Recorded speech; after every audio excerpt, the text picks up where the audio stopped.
நாட்டில் நல்லவங்க ஒருத்தர் 2 பேர் இருக்கிறதுனால தாங்க மழையே பெய்யுது அப்படின்னு சொல்கிறது உண்டு. நல்லார் ஒருவர் உளரேல் அவர் பொருட்டு எல்லாருக்கும் பெய்யும் மழை. சில சமயம் ரொம்ப பேர் திடீர்னு நல்லவங்களாகிடுவாங்க போல இருக்கு. அதனால தான் விடாமல் பேய் மழையாக கொட்டி தீர்த்துடுது. எல்லாரும் நல்லவங்களாகிட்டா உலகமே தாங்காது போல இருக்க. அப்பப்போ ஒருத்தர் 2 பேர் நல்லவங்களாகணும். அப்போ தான் சீராக மழை பெய்யும். மாதத்துக்கு 3 பேர் நல்லவங்களானா மாதம் மும்மாரி பொழியும். இதெல்லாம் வேடிக்கை பேச்சு. இப்போ இதெல்லாம் ஒரு பக்கம் இருக்கட்டும். இப்போ விஷயத்துக்கு வருவோம். ஒரு கும்பலில் நல்லவன் யார் அப்படிங்கிறத எப்படி கண்டுபிடிக்கிறது? இதுக்கு ஒரு வேடிக்கை கதை உண்டு. என்னுடைய நண்பர் ஒருத்தருக்கு அவங்க பாட்டியம்மா சொன்ன கதையும் அது. அது என்ன கதைன்னா, ஒரு ஊரில் ஒரு சமயம் பலமான மழை பெய்ய ஆரம்பிச்சுட்டு தான். இடி மின்னல் ரொம்ப கடுமையாக இருந்திருக்குது. ஆரம்பித்த மழை வர வர கடுமையாக ஆகிட்டு இருக்குதே தவிர நிற்கிற பாடாக தெரியல. ஊர் ஜனங்கள்லாம் பார்த்தாங்க. இதுக்கு மேலேயும் வீட்டுக்குள்ளே இருந்தால் ஆபத்துங்கிறத புரிஞ்சுக்கிட்டாங்க. ஏன்னா வீடெல்லாம் இடிஞ்சி விழுந்துருமோங்கிற பயம். உடனே எல்லாரும் புறப்பட்டு ஊருக்கு பொதுவாக இருந்த ஒரு மண்டபத்தில் போய் தங்கிக்கிட்டாங்க. மின்னல் கடுமையாக இருந்தது. இடி எந்த நேரத்துலையும் விழலாம்ங்கிற நிலைமை. எப்போ விழலாம்னு பார்த்துக்கிட்டு இருக்குது. அந்த மண்டபத்தில் இருந்த ஜனங்கள் மனசுக்குள்ளே ஒரு பயம். நம்ம கூட்டத்தில் யாராவது ஒரு கெட்டவன் பாவம் பண்ணவன் இருந்தால் கூட இடி இந்த மண்டபத்தில் விழுந்துரும். அது எல்லாருக்கும் ஆபத்து அப்படின்னு நினச்சாங்க. சரி, இதுக்கு என்ன பண்ணலாம் அப்படின்னு யோசனை பண்ணாங்க. அந்த கூட்டத்தில் ஒரு பெரியவர் இருந்தார். அவர் ஒரு யோசனை சொன்னார். இதை பாருங்க, அதுக்கு ஒரு வழி இருக்குது. அதோ எதிர்த்தாப்புல கொஞ்சம் தூரத்தில் ஒரு உயரமாக மரம் ஒன்று இருக்குது பாருங்க. பொதுவாக இடி சுலபமாக விழறது அது மாதிரி உயரமான மரத்தில் தான். நம்ம கூட்டத்தில் இருக்கிறவங்க எல்லாரும் ஒவ்வொருத்தராக போய் அந்த மரத்தை தொட்டு விட்டு திரும்பி வந்துடணும். நம்மள பாவம் பண்ணவன் யாரோ அவன் அந்த மரத்தை தொடுற சமயத்தில் இடி விழுந்துடும். அவன் மட்டும் போயிடுவான். மண்டபத்தில் இருக்கிற நாமெல்லாம் பொழைச்சிக்கலாம் அப்படின்னு ஐடியா கொடுத்தார் அந்த பெரியவர். இது நல்ல யோசனையாக பட்டது. எல்லாரும் ஒத்துக்கிட்டாங்க. ஒவ்வொருத்தராக போய் அந்த மரத்தை தொட்டு விட்டு திரும்பி வந்தாங்க. இடி எதுவும் விழலை. இன்னமும் பாவம் பண்ண ஆசாமி அதை போய் தொடலை போல இருக்கு அப்படின்னு நினச்சிக்கிட்டாங்க. ஒவ்வொருத்தராக போகிறாங்க. எல்லாரும் போய் தொட்டு விட்டு வந்தாச்சு. இன்னும் ஒரே ஒரு ஆசாமி தான் பாக்கி. கடைசியாக இருந்த அந்த ஆள் பயந்துட்டான். இது வரைக்கும் இடி விழலைன்னா இப்போ என்ன அர்த்தம்? இப்போ நாம தான் பாக்கி, நாம தான் தப்பு பண்ண ஆள் போல இருக்கு அப்படின்னு நினச்சிட்டான். அதனால் துணிச்சலாக போய் தொடுறதுக்கு பயந்தான். தயங்கிக்கிட்டே இருந்தான். இருந்தாலும் மற்றவங்கள்லாம் சும்மா இருப்பாங்களா? கட்டாயப்படுத்தி கழுத்தை பிடிச்சி தள்ளாத குறையா அவனை தள்ளி விட்டாங்க. போய் தொட்டுட்டு வாடான்னு. அவன் நடுங்கிட்டே போய் அந்த மரத்தை தொட்டான். அதே வினாடி ஒரு பயங்கரமான மின்னல் இடி விழுந்துட்டுது. எங்கே விழுந்தது தெரியுமா? அந்த ஆள் மேலே இல்லை, மண்டபத்தில் விழுந்தது. மண்டபத்தில் இருந்தவங்க பூரா காலி. அந்த ஒரு ஆள் மட்டும் பொழைச்சிக்கிட்டான். இந்த ஒரு ஆளை காப்பாற்றுறதுக்காக தான் இடி மண்டபத்தில் விழாமல் இருந்திருக்குது. இதுதான் கதை. அதனால் நல்லவங்க எப்படியும் தப்பிச்சுக்குவாங்க அப்படிங்கிறது ஒரு நீதி. ஒருத்தன் அப்படி தான் தெருவில் நடந்து போய்கிட்டு இருந்தான். ரொம்ப நல்லவன். எதிரில் ஒருத்தன் சைக்கிளில் வந்துக்கிட்டு இருந்தான். அதில் மோதி இவன் கீழே விழுந்துட்டான். சைக்கிள்காரன் உடனே இறங்கி இவனை தூக்கி விட்டான். இவன் எழுந்திரிச்சு அவனை முறைச்சி பார்த்தான். அப்படி பார்க்காதீங்க சார், நீங்கள் ரொம்ப புண்ணியம் பண்ணியிருக்கீங்க, அதுதான் இப்போ சைக்கிளில் மோதிக்கிட்டீங்க அப்படின்றான். என்ன அப்படி சொல்கிறேன் நான்? இவன் 10 நிமிஷத்துக்கு முன்னாடி நான் லாரி ஓட்டிகிட்டு வந்தேன். அப்போ நீங்கள் எதிரில் வந்திருந்தீங்கன்னா என்ன ஆயிருக்கும் அப்படின்னானா அவன். ஒரு பெரிய தத்துவ சிந்தனையாளர் இருந்தார். சுவாங் சு அப்படின்னு பேர். அவருடைய மனைவி ஒரு நாள் திடீர்னு காலமாயிட்டாங்க. ஐயோ பாவம், அவர் ரொம்ப வருத்தப்படுவார். போய் ஆறுதலாக 4 வார்த்தை பேசிவிட்டு வரலாம் அப்படின்னு நினச்சிக்கிட்டு நிறைய பேர் அவரை தேடிட்டு வந்தாங்களாம். வந்தவங்களுக்கு ஆச்சரியம். ஏன்னா இவர் வருத்தப்பட்டுக்கிட்டு இருப்பார் அப்படின்னு தானே எதிர்பார்த்தாங்க. அப்படி இல்லை, தாளம் போட்டுக்கிட்டு உட்காந்துருக்கிறார். தாளத்துக்கு தகுந்த மாதிரி பாட்டு வேற பாடிக்கிட்டு இருக்கிறார். என்ன மனுஷன் அவர், கொஞ்சம் கூட கவலை இல்லாமல் இப்படி இருக்கிறாரு அப்படின்னு நினச்சாங்க. ஒருத்தர் துணிஞ்சு அவர்கிட்ட கேட்டுவிட்டார், என்னங்க இது இப்படி அப்படின்னு. அதுக்கு அவர் என்ன சொன்னார் தெரியுமா? இதை பாருங்க, என்னுடைய மனைவி பிறக்கிறதுக்கு முன்னாடி அவளுக்கு உயிரும் கிடையாது, உடலும் கிடையாது. அதுக்கு பிறகு தான் உயிர் வந்தது, உடல் வந்தது, அந்த உருவம் வந்தது. இப்போ என்ன ஆச்சு? அந்த உருவமும் உயிரும் போயிட்டுது, அவ்வளவுதானே. வந்தது போயிட்டுது. இளவேனில் காலம், இலையுதிர் காலம், பனிக்காலம், இப்படி பருவங்கள் மாறி மாறி வருது இல்லையா? அது மாதிரி பிறப்பும் இறப்பும் மாறி மாறி வருது. இது இயற்கை. இதுக்காக அழுதா அது எப்படி அப்படின்னாராம். ஞான தெளிவு அடைஞ்சவங்களுக்கு எல்லாமே சுகம்தான். திருவள்ளுவரும் அதை தான் சொல்கிறார். உறங்குவது போலும் சாக்காடு, உறங்கி விழிப்பது போலும் பிறப்பு. தூங்கிறதுக்கெல்லாம் நாம் வருத்தப்பட்டுக்கிட்ட இருக்கிறோமா? இன்றைக்கி தூங்க வேண்டியிருக்குதே, இன்னும் கொஞ்சம் நேரத்தில் நான் தூங்க வேண்டியிருக்கு அப்படின்னு சொல்லி யாராவது அழுதுகிட்டு இருப்பாங்களா? அதனால் இந்த உலக வாழ்க்கையினுடைய இயல்பை யதார்த்தத்தை நாம் தெளிவாக புரிஞ்சுக்கணும். அப்படி புரிஞ்சுக்கிட்டா நாம் கவலை இல்லாமல் வாழ முடியும். ஒரு வயசான தாத்தா பாட்டி 60 வருஷத்துக்கு முன்னாடி அவங்களுக்கு கல்யாணம் ஆச்சு, ஒன்றாவே வாழ்ந்தாங்க, ஒன்றாவே இறந்து போனாங்க. இப்போ அவங்க 2 பேரும் சொர்க்கத்துக்கு போய் சேர்ந்தாங்க. அங்கே எல்லா வசதியும் இருந்தது. ஒரு பெரிய பங்களாவே இவங்களுக்கு ஒதுக்கி கொடுத்தாங்களாம். இதுக்கு எவ்வளவு வாடகைன்னு கேட்டார் தாத்தா. வாடகையெல்லாம் கிடையாது, இலவசம் அப்படின்னார் அங்கே இருந்தவர். அந்த வீட்டுக்கு பின்னாடி ஒரு பெரிய புல்வெளி இருந்தது. இதில் விளையாட ஏதாவது கட்டணம் உண்டான்னு கேட்டிருக்கார் தாத்தா. அதெல்லாம் ஒன்றும் கிடையாது, பணம்லாம் கட்ட வேண்டியதில்லை அப்படின்னார் அவர். பக்கத்தில் ஹோட்டல் மாதிரி ஒரு பெரிய கட்டடம், உள்ளே சாப்பாட்டு மேஜைகள், அது மேலே விதவிதமான பலகாரங்கள். சாப்பாட்டுக்கெல்லாம் எவ்வளவு அப்படின்னு விசாரிச்சாராம் தாத்தா. அதுதான் சொன்னேனே, இங்கே எல்லாமே இலவசம்தான், எது வேணும்னாலும் சாப்பிட்லாம், எவ்வளவு வேணும்னாலும் சாப்பிட்லாம் அப்படின்னாரா.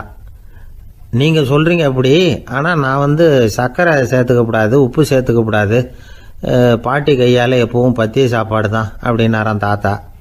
இதை பாருங்கள், இங்கே உங்களுக்கு அந்த கவலையும் வேண்டியதில்லை. இங்கே நீங்கள் ஸ்வீட்டு சாப்பிட்லாம், காரம் சாப்பிட்லாம், உங்களுக்கு எந்த நோயும் வராது அப்படின்னாராம் அங்கே சொர்க்கத்தில் இருந்தவர். இதை கேட்ட உடனே அந்த தாத்தா பக்கத்தில் நின்ன பாட்டியை பார்த்து கத்தினாராம். அடி பாவி, எல்லாத்தையும் கெடுத்துட்டியே, நீ எனக்கு பத்திய சாப்பாடு போடாமல் கண்டதை திங்க விட்டுருந்தா 10 வருஷத்துக்கு முன்னாடியே நான் இங்கே சேர்ந்துருப்பேனே அப்படின்னாராம். ஒரு காட்டில் ஒரு முனிவர் இருந்தார். ஒரு நாள் அவரை தேடிட்டு 4 பேர் வந்தாங்க. சுவாமி, எங்களுக்கு ரொம்ப நாளாக ஒரு சந்தேகம்னாங்க. என்னன்னு கேட்டார். இந்த உலகத்தில் எவ்வளவோ காரியங்கள் நடக்குது, எது நியாயம் எது அநியாயம் அப்படின்னு புரிஞ்சுக்க முடியலன்னாங்க. அது யாராலையும் புரிஞ்சுக்க முடியாதுன்னார் முனிவர். வந்தவங்களுக்கு ஆச்சரியமாக போச்சு, ஒரு மாதிரியாக பார்த்தாங்க. இதை முனிவர் கவனிச்சார். சரி புறப்படுங்க என்னோடன்னார். எங்கன்னு கேட்டாங்க. இப்போ உங்கள் 4 பேரையும் ஒரு புஷ்பக விமானத்தில் அழைச்சிட்டு போகிறேன். இந்த உலகத்தில் சர்வசாதாரணமாக நடக்கக்கூடிய ஒரு காட்சியை உங்களுக்கு காட்ட போகிறேன். நீங்கள் பார்க்க போகிற அந்த காட்சி நியாயமா அநியாயமா அப்படிங்கிறத என்கிட்ட சொல்லணும். நீங்கள் சரியான பதில் சொன்னால் புஷ்பக விமானத்தில் தொடர்ந்து பிரயாணம் பண்ணலாம். தவறான பதில் சொன்னால் இந்த புஷ்பக விமானம் உங்களை கீழே தள்ளி விட்டுரும் அப்படின்னார். 4 பேருக்கும் பயந்தான். இருந்தாலும் முனிவர் கூப்பிடுறாரு அப்படின்னு சொல்லி புறப்பட்டாங்க. அவங்க எல்லாரும் புறப்பட்டு ஒரு காட்டு வழியாக போய்கிட்டு இருக்கிறாங்க புஷ்பக விமானத்தில். அங்கே நடக்கிற ஒரு காட்சியை காட்டுறார் முனிவர். அதோ அங்கே பாருங்கன்னார். அந்த விமானத்தில் இருந்தபடியே எல்லாரும் கீழே குனிஞ்சு பார்க்குறாங்க. அங்கே ஒரு தாய் புலி அப்போ தான் குட்டி போட்டிருக்கு. குட்டிகளை ஈன்ற உடனே பசிக்கு இறை தேடி அந்த பக்கமாக வருது. அதே நேரம் ஒரு தாய் மான், அதுவும் அப்போ தான் குட்டி போட்டிருக்கு. அதுவும் இதே மாதிரி குட்டிகளை ஈன்ற உடனே பசிக்கு இறை தேடி அந்த பக்கமாக வருது. இப்போ அந்த புலி அந்த மானை அடித்து போட்டுவிடுது. அதுவும் சாப்பிடுது, குட்டிகளுக்கும் கொடுக்குது. இப்போ அந்த புலிக்குட்டிகள் முகத்தில் மகிழ்ச்சி, தாயை இழந்த அந்த மான் குட்டிகள் முகத்தில் துக்கம். இப்போ அந்த முனிவர் 4 பேர்கிட்டையும் கேட்குறார், நீங்கள் இங்கே பார்த்தீங்களே, இதில் எது நியாயம் எது அநியாயம்? ஒவ்வொருத்தராக சொல்லுங்கள். உங்கள் பதில் சரியில்லைன்னா இந்த விமானம் உங்களை கீழே தள்ளி விட்டுரும், சொல்லுங்கள் பார்க்கலாம்னார். முதல்ல ஒருத்தன் சொன்னான், அந்த புலி செஞ்சது சரிதாங்க, அது பசிக்கு அதுதான் ஆகாரம், தன்னுடைய பசிக்கு தானே இறை தேடிக்கிட்டுது, அதில் என்ன தப்பு, அவ்வளவுதான், அதனால் புலி செஞ்சது நியாயம்தான் அப்படின்னா.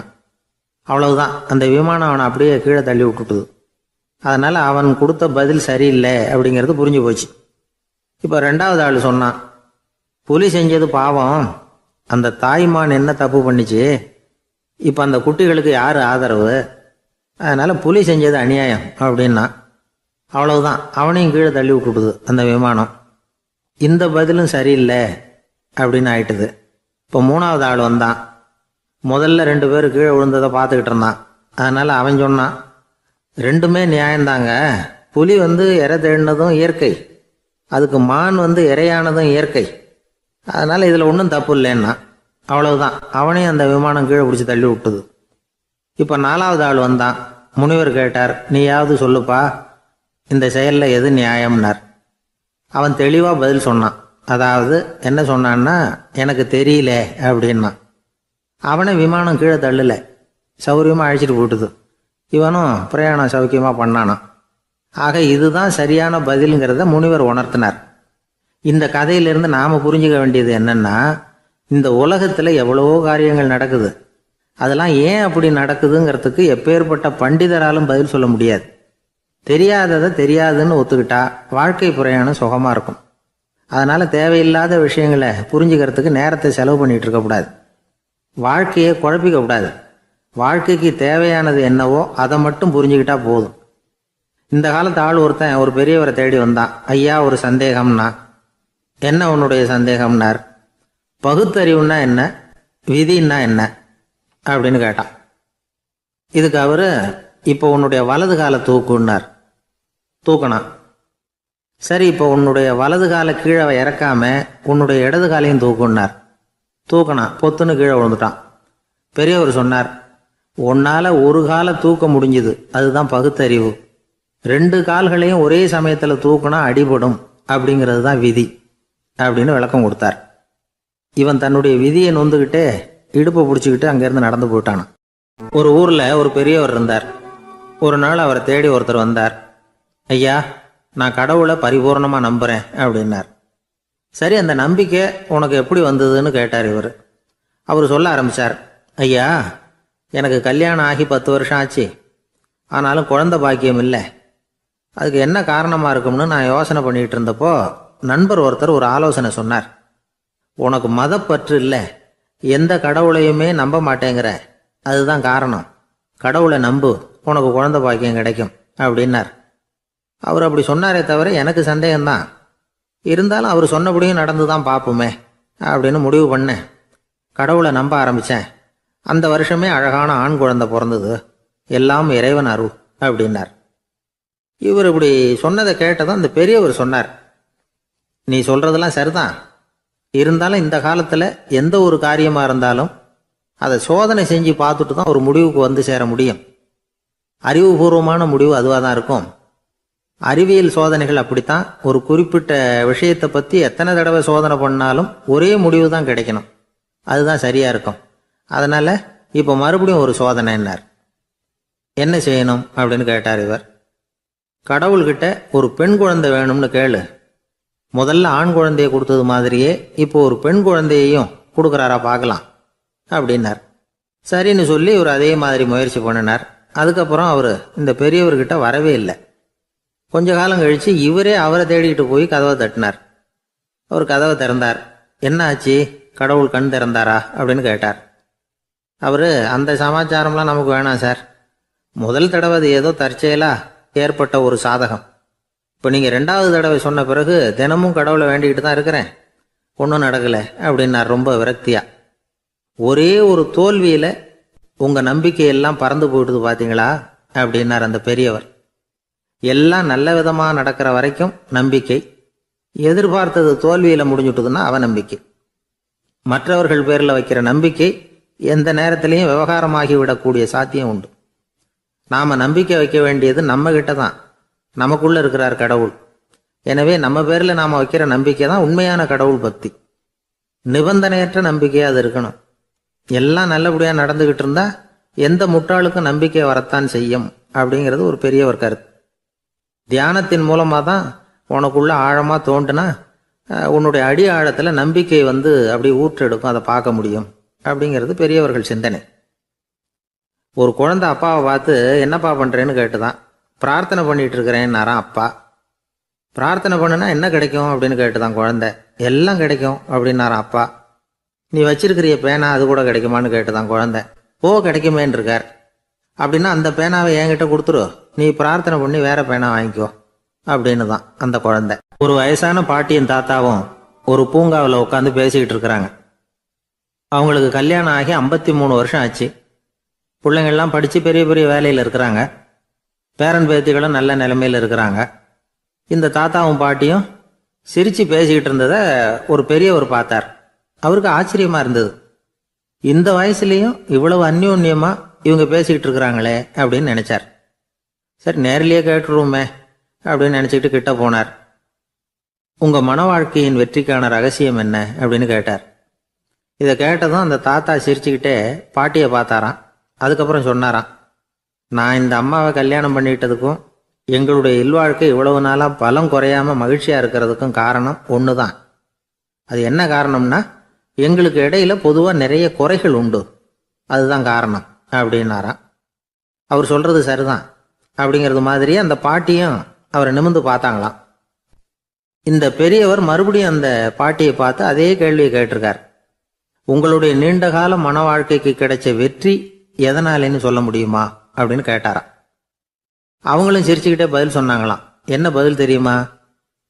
சில பேரை நாம குறிப்பிட்ட பண்புகளுக்காக நேசிக்கிறோம், வேற சிலரை நாம் அந்த பண்புகள் இல்லாத குறைகளுக்காகவே விரும்பி பழகிறோம் இல்லையா அப்படின்னு கேட்டுவிட்டு தலையை குனிஞ்சுக்கிட்டாங்களாம் அந்த பாட்டியம்மா.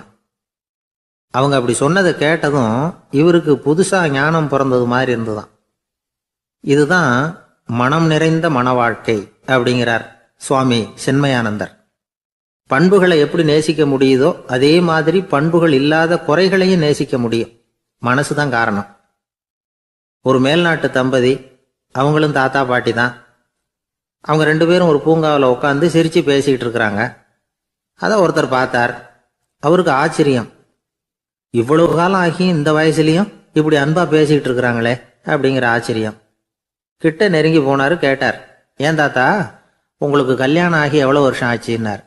55 வருஷம் ஆச்சுன்னாராம் அவரு. இன்னமும் இவ்வளவு சந்தோஷமா இருக்கிறீங்களே, அதுக்கு என்ன காரணம்னு கேட்டிருக்கார். அதுக்கு என்ன காரணம்னா, இதுவரைக்கும் எங்களுக்குள்ள சண்டையே வந்ததில்லை அப்படின்னாராம்.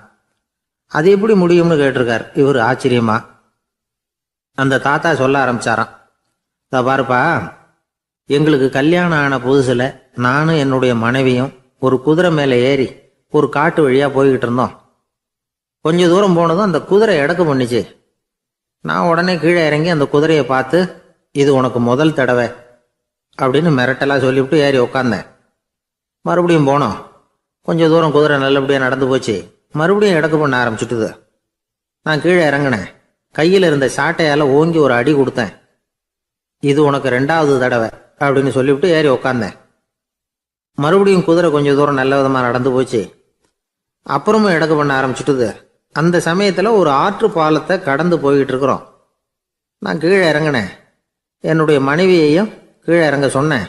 அந்த குதிரையை பிடிச்சி அப்படியே ஆற்றுல தள்ளி விட்டுட்டேன். தள்ளி விட்டுட்டு, இது உனக்கு கடைசி தடவை அப்படின்னு சொன்னேன். அதை பார்த்ததும் என் மனைவி பதறி போயிட்டாங்க. போய், ஐயோ பாவம், என்ன இப்படி பண்ணிவிட்டீங்க, உங்களுக்கு மனசுல கொஞ்சம் கூட இறக்கமே இல்லையா அப்படின்னாங்க. நான் மெதுவா இவங்க பக்கம் திரும்பி, இது உனக்கு முதல் தடவை அப்படின்னேன். அவ்வளவுதான். அன்னையிலேருந்து இன்னைய வரைக்கும் ஒரு நாள் கூட எங்களுக்குள்ள சண்டையே வந்ததில்லை அப்படின்னு விளக்கம் கொடுத்தார் அந்த தாத்தா. கடற்கரை ஓரமா ஒரு பெரியவர் கையால மணலை கீறிக்கிட்டே உட்காந்துருக்கிறார். என்னத்தையும் தேடிட்டு இருக்கிறது மாதிரி தெரிஞ்சது. மெதுவா கிட்டத்துல போய், என்னத்தை தேடிட்டு இருக்கிறீங்க அப்படின்னு கேட்டோம். அவரு சாவகாசமா நிமிர்ந்து பார்த்து, நிம்மதியை தேடிட்டு இருக்கிறேன்னார். நாங்க ஒரு மாதிரி ஆயிட்டோம். இருந்தாலும் சமாளிச்சுக்கிட்டு, சார், மணல்ல கிழிஞ்சல் தான் கிடைக்கும், நிம்மதி கிடைக்காது அப்படின்னோம். சரி, இன்னைக்கு வசமா நம்ம கிட்ட ஒரு ஆள் மாட்டிக்கிட்டார் அப்படின்னு நினைச்சு அவர் பக்கமா போய் உட்காந்துக்கிட்டு கதை சொல்ல ஆரம்பிச்சிட்டோம். ஒரு பெரிய மன்னர் இருந்தார். அவருக்கு எல்லா வசதியும் இருந்தது. இருந்தாலும் ஒரே ஒரு குறை. அது என்னன்னா, நிம்மதி இல்லைங்கிற குறை. அரண்மனையில தினமும் கலை நிகழ்ச்சி, நாட்டியம் எல்லாம் நடந்துகிட்டு தான் இருந்தது. இருந்தாலும் நிம்மதி இல்லை. சரி, நிம்மதி எங்க கிடைக்கும் அப்படின்னு தேட ஆரம்பிச்சார். உடனே அதுக்கான முயற்சிகள்ல தீவிரமா இறங்கினார். நாட்டுல உள்ள தத்துவ மேதைகளை எல்லாம் கூப்பிட்டுட்டு வர சொன்னார்.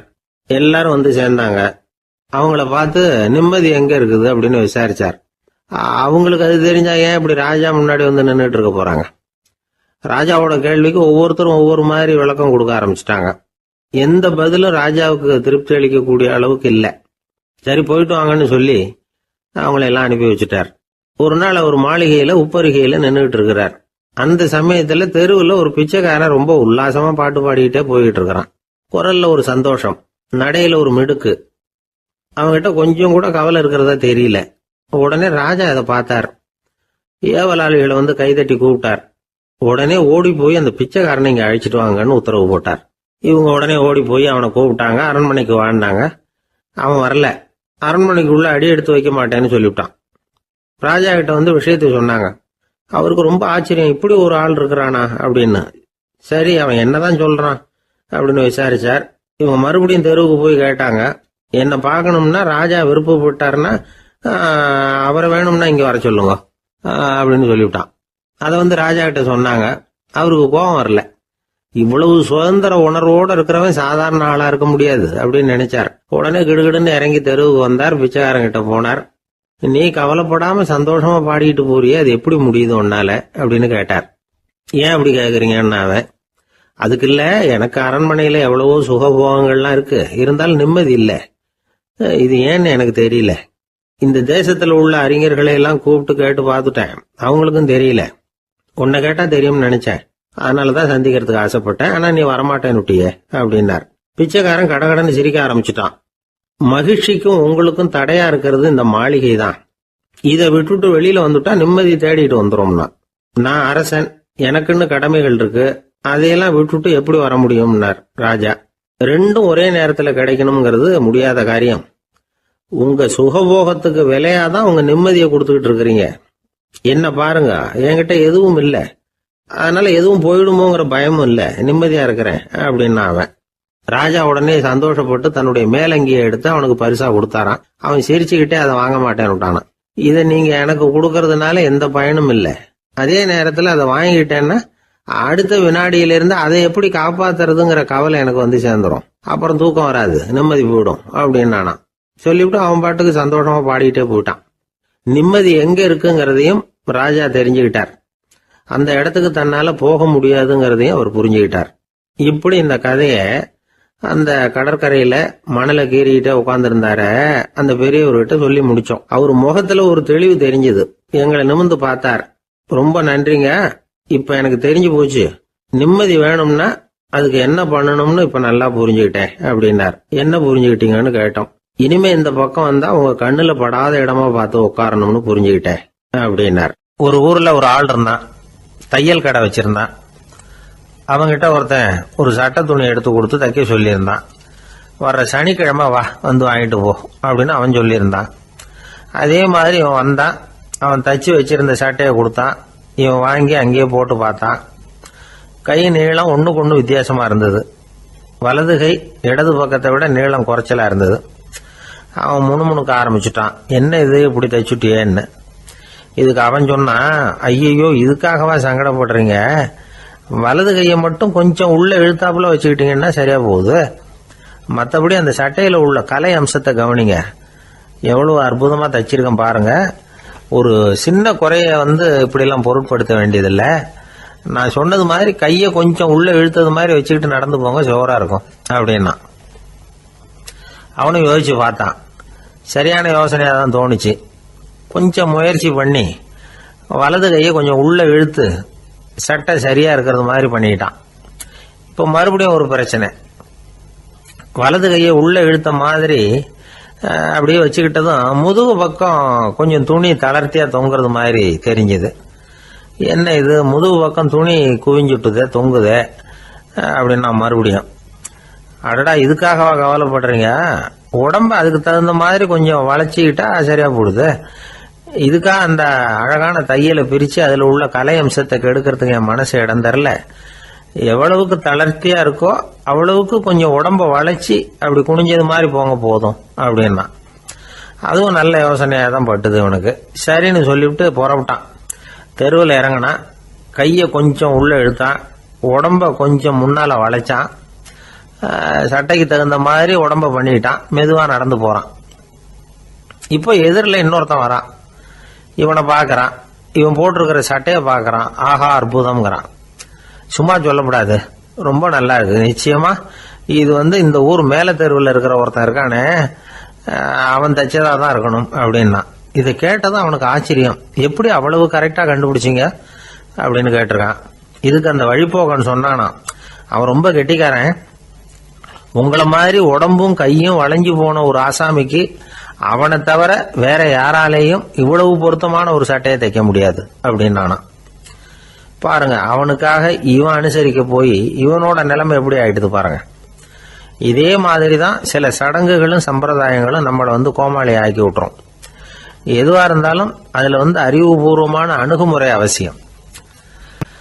ஒரு நர்ஸ் அவசரமா ஓடி டாக்டர் கிட்ட சொல்லிச்சான், டாக்டர் ஒரு தப்பு நடந்து போச்சு, 10ஆம் நம்பர் பெட்ல இருக்கிற பேஷண்ட்டுக்கு காலில் ஆபரேஷன் பண்றதுக்கு பதிலாக கையில் ஆபரேஷன் பண்ணி விட்டீங்க, கை ஆபரேஷன் பண்ணிக்க வேண்டிய ஆள் 7ஆம் நம்பர் பெட்ல இருக்கார் அப்படின்னு தான்.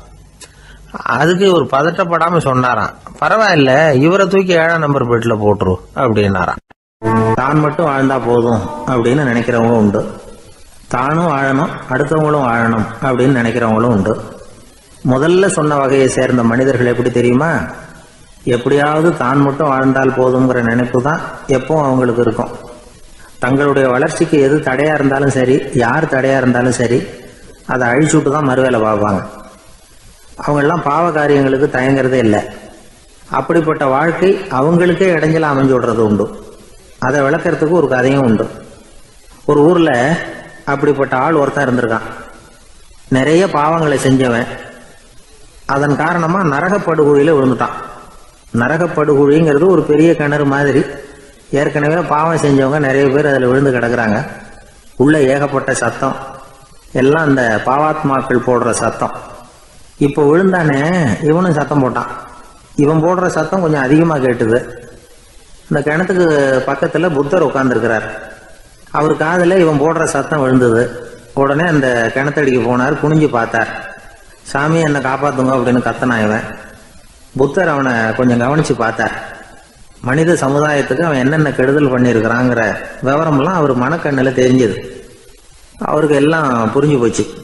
இருந்தாலும் அவனை காப்பாத்துறதுக்கு ஏதாவது வழி உண்டா அப்படின்னு யோசிச்சார்.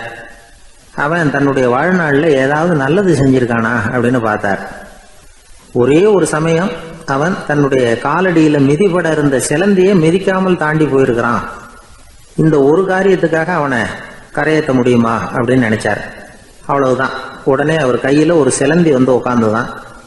அதுகிட்ட இருந்து நூல் இழை வெளிவர ஆரம்பிச்சது.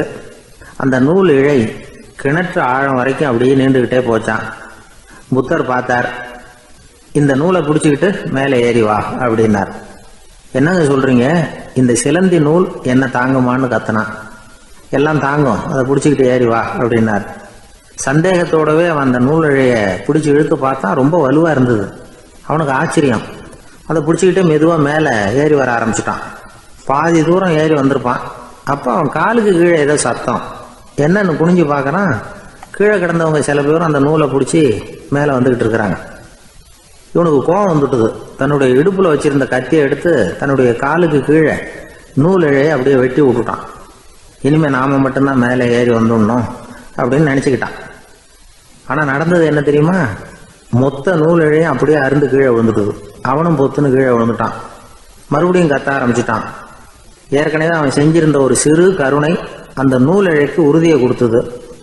இப்போ அவன் செஞ்ச பாவம் அந்த நூல் இழைய வலுவிழக்க செஞ்சுட்டுது. அடுத்தவங்களும் வாழணுங்கிற எண்ணம் அவனுக்கு இருந்திருந்தா இப்போ அவனும் கரையேறி வந்திருப்பான், மற்றவங்களும் சௌக்கியமா வந்து சேர்ந்திருப்பாங்க. அதனால நாமும் வாழணும், அடுத்தவங்களும் வாழணும் அப்படின்னு நினைக்கிறவன் வாழ்க்கையில சீக்கிரம் முன்னுக்கு வந்துடுவான். ஒருத்தன் ஒரு டாக்டர் கிட்ட போனான். மருந்து வாங்கினான். வாங்கி கொண்டாந்து பேசாம வச்சுட்டான், சாப்பிடல. அப்புறம் எதுக்காகப்பா போய் அவர்கிட்ட மருந்து வாங்கினேன் அப்படின்னு கேட்டாங்க. டாக்டர் வாழணும் இல்லையா, அதனாலதான் அப்படின்னா.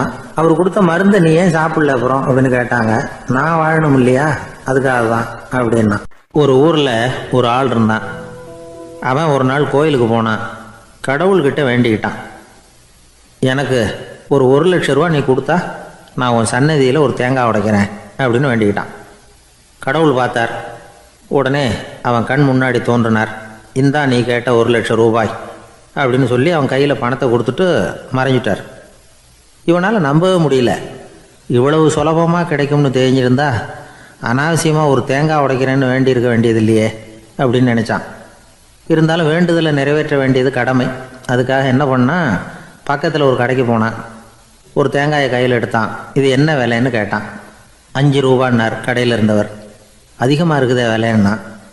அப்படின்னா ஒன்று செய்யுங்க, அடுத்த ஊருக்கு போங்க, அங்கே தென்னந்தோப்பு அதிகம், அதனால் அங்கே இதை விட குறைஞ்ச விலைக்கு கிடைக்கும் அப்படின்னார். சரின்னு அடுத்த ஊருக்கு கிளம்புனான். அங்கே போய் விசாரித்தான். ஒரு தேங்காய் 3 ரூபாய் விலைன்னாங்க. இதுவும் அதிகமாக தெரியுதேன்னா. அப்படின்னா ஒன்று செய்ய, அதுவும் அந்த ஆற்று ஓரமாக ஒரு தென்னை மரம் இருக்கு பார், அதில் நீயே ஏறி பறிச்சுக்கோ, ஒரு தேங்காய்க்கு 1 ரூபா கொடுத்தா போதும் அப்படின்னார் அந்த தோப்புக்கு சொந்தக்காரரு. இவனுக்கு மரம் ஏற தெரியாது. இருந்தாலும் ஆசை யாரை விட்டுது, விலை சல்லிசா இருக்குதே. ஆற்று ஓரம் போனால் தட்டு தடுமாறி அந்த மரத்தில் ஏறினா. அந்த தென்னை மரம் வளைஞ்சி ஆற்று பக்கம் போய் அப்புறம் நிமிர்ந்து இருந்தது. அதாவது மரத்தின் உச்சி சரியாக ஆற்றுக்கு நடுவில் இருந்தது. ஆற்றுல வெள்ளம் கரை புரண்டு ஓடிக்கிட்டு இருக்கு. இவன் கடவுள் கொடுத்த 1,00,000 ரூபாயை மடியில் வச்சு இறுக்கி கட்டிக்கிட்டான். உச்சிக்கு போய் காய் பறிக்கிற சமயத்தில் காற்றும் மழையும் பலமாக கலந்து அடிக்க ஆரம்பிச்சுட்டுது. கால் வழுக்கி விட்டுட்டுது. இவன் சடார்னு ஒரு தென்னை மட்டையை பிடிச்சிக்கிட்டு தொங்க ஆரம்பிச்சிட்டான். கீழே பயங்கரமான வெள்ளம். மடியில் 1,00,000 ரூபா பணம். என்ன செய்கிறதுன்னு தவிக்கிறான். இந்த சமயம் கரையில் ஒரு யானைப்பாகன் யானையை குளிப்பாட்டிக்கிட்டு இருக்கிறான். அது அவன் கண்ணில் பட்டுது. ஐயா ஒரு உதவின்னு கத்துனான். அவன் என்ன செய்யணும்னு கேட்டான். உன் யானையை மெதுவாக இங்கே அழைச்சிட்டு வா, எனக்கு நேராக கீழே நிறுத்து, என் காலை பிடிச்சி மெதுவாக கீழே இறக்கி விட்டுரு, என் மடியில் இருக்கிற பணத்தில் உனக்கு 10,000 ரூபா தரேன் அப்படின்னா. அவன் பார்த்தான். காலை கையை பிடிச்சா கூட எவனும் இந்த காலத்தில் 10 ரூபாய்க்கு மேலே தரமாட்டேங்கிறான். இவன் காலை பிடிச்சா 10,000 தர்றேங்கிறான் அப்படின்னு யோசனை பண்ணான். உடனே யானையை கொண்டுட்டு போனான். அவனுக்கு நேராக கீழே நிறுத்தினான். அவன் காலை பிடிச்சான். அவ்வளவுதான். அந்த நேரம் பார்த்து யானை மெதுவாக நடந்து அப்பால் போட்டுது. இப்போ யானைப்பாகன் அவன் காலை கெட்டியாக பிடிச்சிக்கிட்டு தொங்குறான். பரிதாபமாக மேலே பார்க்குறான். அவன் மட்டையை பிடிச்சிக்கிட்டு தொங்குறான். இப்போ யானைப்பாகன் சொல்கிறான், தம்பி மட்டையை விட்டுறாத, கெட்டியாக பிடிச்சிக்கோ, நான் உனக்கு 10,000 ரூபா தரேன், இதோ மடியில் தான் வச்சுருக்கேன்னா. மேலே தொங்குறவனுக்கு இந்த நிலைமையிலேயும் ஒரு சந்தோஷம், மேற்கொண்டு ஒரு 10,000 ரூபா நமக்கு கிடைக்கும் போல இருக்கே அப்படின்னு. இந்த சமயத்தில் ஒருத்தன் ஒட்டகத்தை ஓட்டிகிட்டு வந்தான் அந்த பக்கமாக குளிப்பாட்டுறதுக்கு. யானைப்பாகன் பார்த்துட்டான். ஐயா ஒட்டகக்காரரே, அதை இங்கே கொண்டுட்டு வா, எங்கள் காலை பிடிச்சி பத்திரமா இறக்கி விடு, நாங்கள் பணம் கொடுக்குறோம்னா. அவனும் பணத்துக்கு ஆசைப்பட்டு வந்தான். அவன் காலை பிடிக்கிற சமயம் ஒட்டகமும் நழுவி போட்டுது. இப்போ 3 பேருமே வரிசையாக தொங்குறாங்க. ஒட்டகக்காரன் கத்துறான், தம்பி மட்டையை விட்டுறாத, கெட்டியாக பிடிச்சிக்கோ, நான் என் மடியில் இருக்கிற 5,000 உனக்கு தந்துடுறேன்னா. மேலே தொங்குறவனுக்கு இன்னமும் சந்தோஷம், இவனும் பணம் தர்றேங்கிறான் அப்படின்னா இன்றைக்கி நமக்கு மொத்த பண வரவு எவ்வளவு அப்படின்னு ஒவ்வொன்றா கூட்டி பார்க்க ஆரம்பித்தான். மனக்கணக்கு சரியாக வரல. அதனால் அப்படியே விரலை விட்டு எண்ண ஆரம்பித்தான். அவ்வளவுதான். மட்டையை விட்டுட்டு கை நழுவி வந்துட்டுது. 3 பேரும் பொத்துன்னு ஆற்றுல விழுந்தாங்க. படாத பாடுபட்டு தட்டு தடுமாறி கரைக்கு வந்து சேர்ந்தாங்க. 3 பேர் மடியில் இருந்த பணமும் ஆற்றோட போட்டுது. பேராசை பெருநஷ்டம் அப்படின்னு ஒரு பழமொழி இருக்குல்ல, அதை விளக்கறதுக்காக சொல்லப்பட்ட கதை இது. இந்த காலத்தில் ஒருத்தர் ஒரு நீச்சல் குளத்தில் நீச்சல் அடிச்சுக்கிட்டு இருக்கிறார். காவலுக்கு இருந்தவர் அதை கவனிச்சுட்டார். கரையிலேருந்து சத்தம் போட்டாராம், இதோ பாருங்க, இங்கே ராத்திரி 8 மணிக்கு மேலே நீச்சல் அடிக்கிறது சட்டப்படி குற்றம், அதுக்கு அனுமதி கிடையாது, தெரியாதா உங்களுக்கு அப்படின்னாராம். இதுக்கு அவர், ஐயையோ நான் நீச்சல் அடிக்க வந்தவன் இல்லைங்க, சும்மா சுற்றி பார்க்க வந்தவன், தடுமாறி குளத்தில் விழுந்துட்டேன், நீச்சல் தெரியாது, அதனால் தத்தளிச்சுக்கிட்டு இருக்கிறேன் அப்படின்னு கத்துனாராம். கரையில் இருந்தவர் பார்த்தார். ஓ அப்படின்னா சரி, அதுக்கு ஒன்றும் தடை இல்லை அப்படின்னு சொல்லிவிட்டு அவர் பாட்டு நடந்து போயிட்டாராம். அசோக மன்னர் வந்துகிட்டு இருக்கார். அவருடைய ஆலோசகர்கள் எல்லாம் பக்கத்தில் வந்துகிட்டு இருக்கிறாங்க. அந்த சமயத்தில் எதிரில் ஒரு புத்த பிக்ஷு வர்றார். அசோகர் பார்க்கிறார். ஓடி போய் அவர் காலில் விழுந்து வணங்குறார். அசோக மன்னரின் தலை அந்த புத்த துறவியின் பாதத்தில் பட்டுக்கிட்டு இருக்கு. பக்கத்தில் நின்றுகிட்டு இருந்த அமைச்சருக்கு இது ரொம்ப சங்கடமா போச்சு. ரொம்ப வருத்தப்பட்டார். நம்ம அசோக சக்கரவர்த்தி எப்பேற்பட்டவர், அவரோட தலை ஒரு சன்னியாசியின் பாதத்தில் படுறதா அப்படின்னு நினைச்சு ரொம்ப கவலைப்பட்டார். அரண்மனைக்கு திரும்பினதும் அமைச்சர் மெதுவாக ஆரம்பிச்சார். அரசே, எனக்கு ரொம்ப வருத்தமா இருக்குது அப்படின்னார். எதுக்குன்னார் மன்னர். அசோக சக்கரவர்த்தியின் தலை, அதாவது அந்த சிரம் ரொம்ப மதிப்புமிக்க ஒன்று, அது ஒரு சன்னியாசியின் காலில் படலாமா அப்படின்னார். அசோகர் பதில் சொல்லல, சிரிச்சார், போயிட்டார். அதுக்கப்புறம் ஒரு சரியான சந்தர்ப்பத்துக்காக காத்துக்கிட்டு இருந்தார். ஒரு நாள் அமைச்சரை கூப்பிட்டார். எனக்கு 3 தலைகள் வேணும் அப்படின்னார். சொல்லுங்க, கொண்டுகிட்டு வரேன் அப்படின்னார் அமைச்சர். அசோகர் சொன்னார், முதல்ல எனக்கு தேவையானது ஒரு ஆட்டின் தலை, 2வது ஒரு புலியின் தலை, 3வது ஒரு மனிதனின் தலை. இதுதான் அசோகர் கேட்டது. எங்க இருந்தாலும் கொண்டு வாங்கன்னார். அமைச்சர் புறப்பட்டார். ஆட்டுத்தலை புலித்தலை கிடைச்சிட்டுது. அப்புறமா ஒரு சுடுகாட்டுக்கு போய் ஒரு மனித தலையும் சேகரம் பண்ணிட்டு ராஜா கிட்ட வந்துட்டார். அரசே, உங்கள் ஆணைப்படி 3 தலைகளையும் கொண்டு வந்திருக்கிறேன்னார். அசோகர் பார்த்தார். ரொம்ப நல்லது, இப்ப இது 3ஐயும் எடுத்துக்கிட்டு போய் சந்தையில வித்துட்டு வாங்க அப்படின்னார். அமைச்சர் அதுகளை எடுத்துக்கிட்டு சந்தைக்கு போனார். முதல்ல ஆட்டுத்தலை நல்ல விலைக்கு வித்து போச்சு. நல்ல விலை கொடுத்து வாங்கிட்டு போட்டாங்க. அடுத்தபடியா புலி தலைய ஒருத்தர் வாங்கிட்டார். அதை பாடம் பண்ணி வீட்டில் மாட்டி வைக்கலாமே அப்படின்னு நினைச்சு அதையும் வாங்கிட்டு போட்டார். மனித தலையை மட்டும் வாங்கறதுக்கு யாரும் முன் வரல. எல்லாரும் அதை பார்த்துட்டு விலகி போக ஆரம்பிச்சாங்க. அமைச்சர் திரும்பி வந்தார். அரசே, இந்த தலையை மட்டும் யாரும் வாங்க மாட்டேங்கிறாங்க அப்படின்னார். சரி, பரவாயில்ல, இதை இலவசமாவே எனாமாவே யாருக்கிட்டையாவது கொடுத்துட்டு வந்துருங்க அப்படின்னார். அமைச்சர் மறுபடியும் சந்தைக்கு போனார். இதை இலவசமா தரேன், இதை வாங்கிக்கோங்க அப்படின்னார். அப்பவும் அதை யாரும் வாங்கிக்கிறதுக்கு தயாரா இல்லை. மறுபடியும் திரும்பி வந்து மன்னர்கிட்ட விவரத்தை சொன்னார். இப்போ மன்னர் சொல்றார், அமைச்சரே, உயிர் இருக்கிற வரைக்கும் தான் இந்த தலைக்கு மதிப்பு. ஜீவன் போனதுக்கு அப்புறம் அதோட மதிப்பும் போயிடுது. அதனால மதிப்பு இருக்கும் பொழுதே பெரியவர்கள் பாதம் பணிந்து அந்த புனிதத்தை பெற்றுக்கொள்ளணும் அப்படின்னார். பணிவுங்கிறது வேற, அடிமைத்தனம்ங்கிறது வேற. பெரியவர்களை பணிவது நமக்கு பெருமை தரக்கூடிய விஷயம். இதை மனசுல வச்சுக்கிட்டு எப்போ காலில் விழணும், எப்போ காலில் விழக்கூடாது அப்படிங்கிறத முடிவு பண்ணிக்கணும். ஒரு சாதாரண ஆள் நடந்து வந்துகிட்டு இருந்தார். எதிரில் வந்த ஒரு பெரிய மனுஷன் ஓடி போய் அவர் காலில் விழுந்து தன்னுடைய தலையை அவர் பாதத்தில் கொண்டு போய் வச்சார். கொஞ்ச நேரம் கழிச்சு எழுந்திரிச்சு வந்துட்டார். வந்த பிறகு இவரை கேட்டேன், ஏன் திடீர்னு ஓடி போய் அந்த ஆளு காலில் விழுந்தீங்க அப்படின்னு. அவர் போட்டிருக்கிறது என்னோட காணாம போன செருப்பான்னு கண்டுபிடிக்கிறதுக்காக அப்படி விழுந்தேன் அப்படின்னார். ஒரு ஊர்ல ஒரு பெரியவர் இருந்தார். அவர் ஒரு குரு. அவர் தொடர்ந்து தியான கூட்டங்கள் நடத்துவார். அந்த கூட்டத்தில் கலந்துக்கிறதுக்காக பல ஊர்கள்ல இருந்து சீடர்கள் நிறைய பேர் வருவாங்க போவாங்க. ஒரு நாள் அங்கே கூட்டம் நடந்துகிட்டு இருக்குது. அந்த சமயத்தில் சீடர்களில் ஒருத்தன் என்னத்தையே திருடி விட்டான். மற்ற சீடர்கள் அதை கவனிச்சுட்டாங்க. இவன் ஆப்பிட்டுக்கிட்டான். கூட்டம் முடிஞ்ச பிற்பாடு இவன் திருடின விஷயத்த அந்த பெரியவர்கிட்ட போய் சொன்னாங்களாம். அவர் கவனத்துக்கு கொண்டுகிட்டு போனாங்க. ஆனால் அவர் இதை காதிலே போட்டுக்கல, கண்டுக்கவே இல்லை. போய் சொன்ன சீடர்களுக்கெல்லாம் ஏமாத்தமாக போயிட்டுது. என்ன இது, இவ்வளவு தூரம் நாம் கண்டுபிடிச்சி போய் சொல்கிறோம், அவர் கண்டுக்கவே மாட்டேங்கிறாரே அப்படின்னு ஒரு மாதிரி ஆயிட்டாங்க. இருந்தாலும் அதை பற்றி ஒன்றுமே சொல்லிக்கல, பேசாமல் இருந்துட்டாங்க. கொஞ்ச நாள் ஆச்சு. அதே ஆள் மறுபடியும் ஒரு திருட்டில் மாட்டிக்கிட்டான். சீடர்கள் மறுபடியும் அந்த குரு கிட்ட விஷயத்த சொன்னாங்க. அவர் அப்பவும் வழக்கம் போல சும்மாவே இருந்துட்டார். இவர் இப்படி இருக்கிறத பார்த்ததும் அந்த சீடர்களுக்கு கோபம் வந்துட்டுது. உடனே அந்த சீடர்கள்லாம் ஒன்று கூடி பேசினாங்களாம். எல்லாருமா சேர்ந்து ஒரு விண்ணப்பம் தயார் பண்ணாங்க. அதை குருநாதர்கிட்ட கொண்டுட்டு போய் கொடுத்தாங்க. அந்த விண்ணப்பத்தில் இவங்க என்ன எழுதியிருக்கிறாங்க தெரியுமா? குருநாதர் அவர்களே, உடனே திருடனவன் மீது சட்ட நடவடிக்கை எடுக்கணும். நீங்கள் அப்படி அவனை இங்கே சேர்க்கக்கூடாது. நீங்கள் சேர்த்தீங்கன்னா நாங்கள் இங்கே இருக்கிறத பற்றி யோசிக்க ஆரம்பிச்சிருவோம். அவனை இந்த மடத்தை விட்டே துரத்தி பண்ணணும். நீங்கள் அவனை வெளியில் அனுப்புங்க, இல்லைன்னா நாங்கள் அத்தனை பேரும் வெளியில் போயிடுறோம். இப்படி தான் அந்த விண்ணப்பத்தில் எழுதியிருக்கிறாங்க. குரு அந்த விண்ணப்பத்தை வாங்கி படித்து பார்த்தார். அதுக்கப்புறம் அதை எழுதின அத்தனை பேரையும் கூப்பிட்டாரு. எல்லாரும் இப்படி வாங்கன்னாரு. வந்தாங்க. இப்படி என் எதிரில் உட்காருங்கன்னார். உட்காந்தாங்க. அப்புறம் சொன்னார், இதை பாருப்பா, நீங்கள் எல்லாரும் புத்திசாலிகள். உங்களுக்கு எது நல்லது எது கெட்டதுங்கிறது நல்லா தெரியும். நீங்கள் மேற்கொண்டு ஏதாவது படிக்கணும்னு நினச்சா வேறு எங்கே வேணும்னாலும் போகலாம். அதுக்கு நான் தடை சொல்ல மாட்டேன். ஆனால் உங்களால் குற்றம் சாட்டப்பட்ட அவன் இருக்கானே, அவன் எப்படின்னா அவனுக்கு எது நல்லது எது கெட்டதுங்கிறதெல்லாம் தெரியாது. அதனால தான் திருடுறான்.